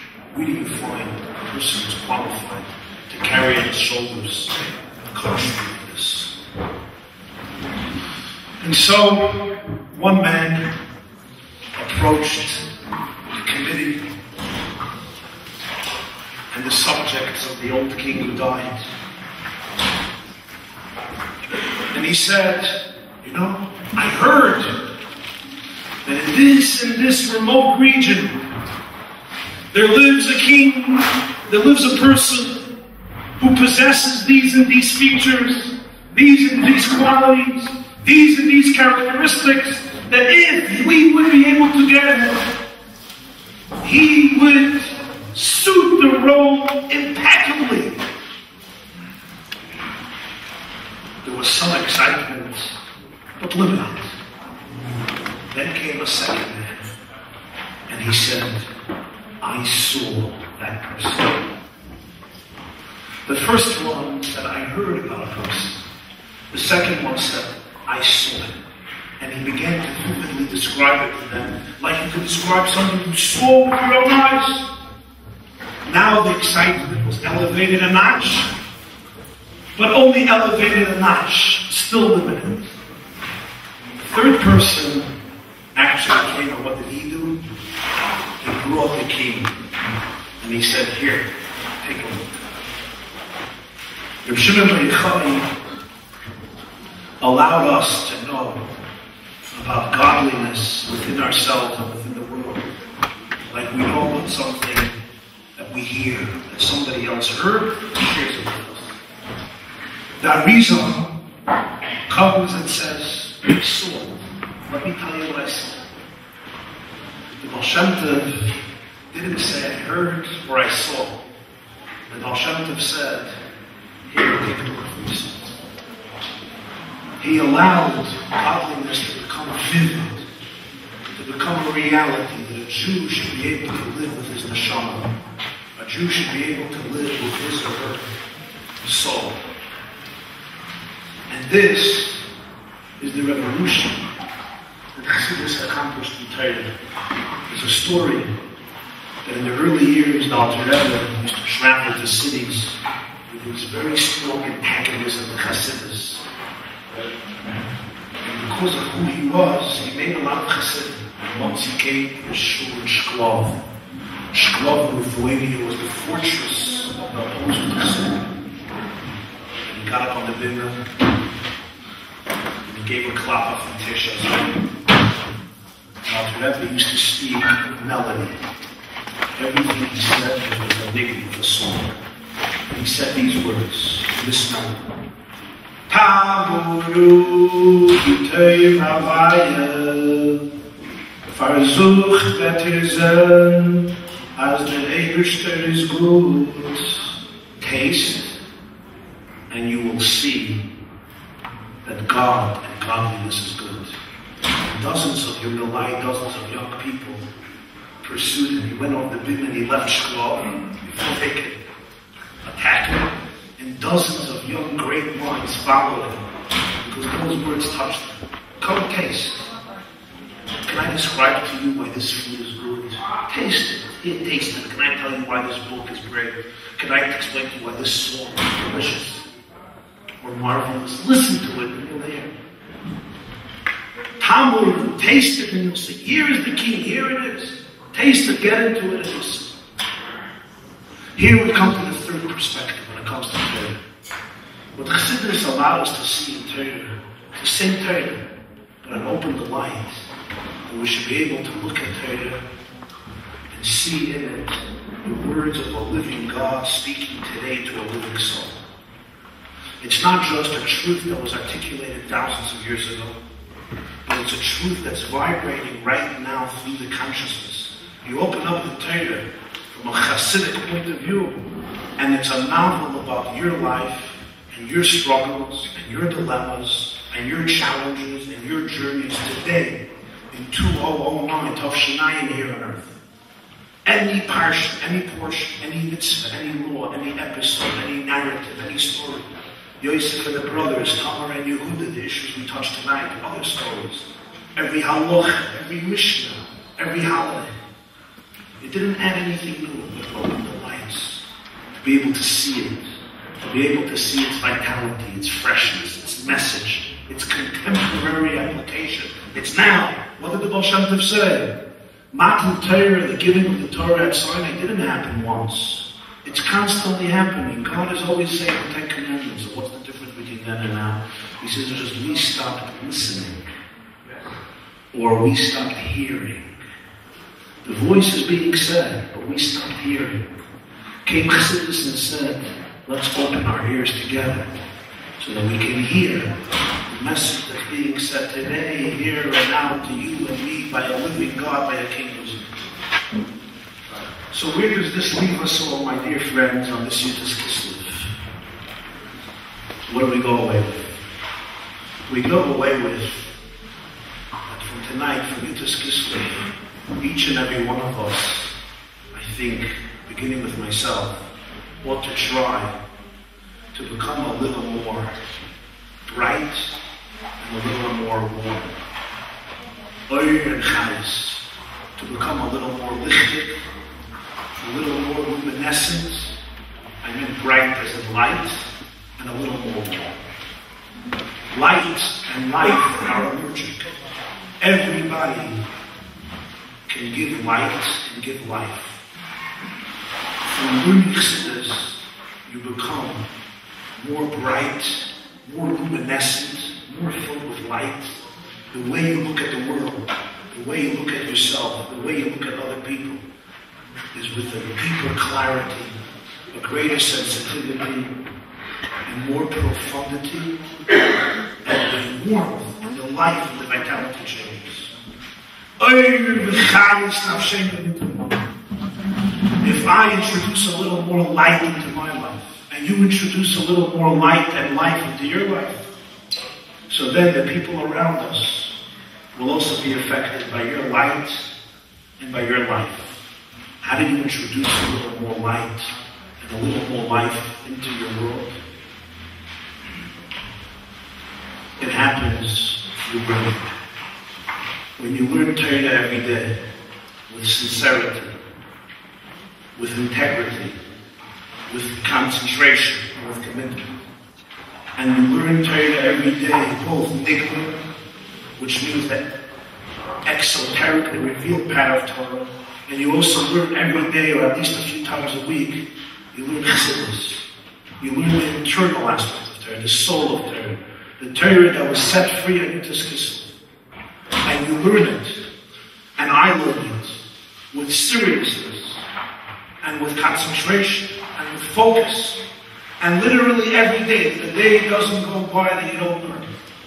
If even a few minutes, but those few minutes are real, and those few minutes are authentic. And the learning brings to a more greater focus in prayer, the way you talk to Hashem, the way you talk to God. That you could connect to your soul, so you could see things with a new light, and with a new life. Because you could see yourself with a new light and a new life. So therefore you could see the people around you with a new light and a new life. Then, you see an ad, a Yid-Daf Hilf, and a telephone number. You call it the telephone number.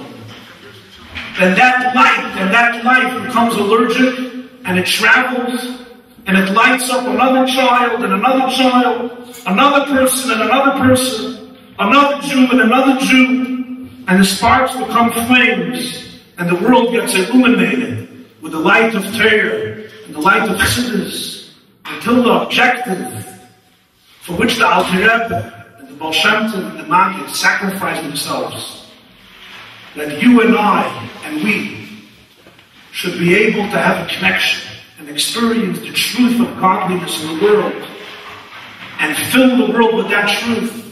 That objective will be fulfilled with the redemption, with the Geula Mitzvah V'Shleima Ad Ki Yavri Shiloi, when Tamar and Sheba and Yehuda finally meet as one. Umala Aretz Deis Hashem, the world is filled with the knowledge of God, like the waters cover the sea. L'chayim, l'chayim, l'vracha, l'naguten yomtiv, l'shana teva, l'limud ha-Chassidus, l'bedarki ha-Chassidus, l'taseinu v'sechaseinu, may you be inscribed and sealed for a good year, a special year, a great year, in the learning of Chassidus and in the ways of Chassidus. L'chayim, l'naguten yomtiv. Ki besimcha seitzeiru v'shalom tovalo v'e'anim ve'yakol ha'isifu ne'chadim ve'echol ha'tzis ve'yikachah Ki besimcha seitzeiru v'shalom tovalo v'e'anim ve'yakol ha'isifu ne'chadim ve'echol ha'tzis ve'yikachah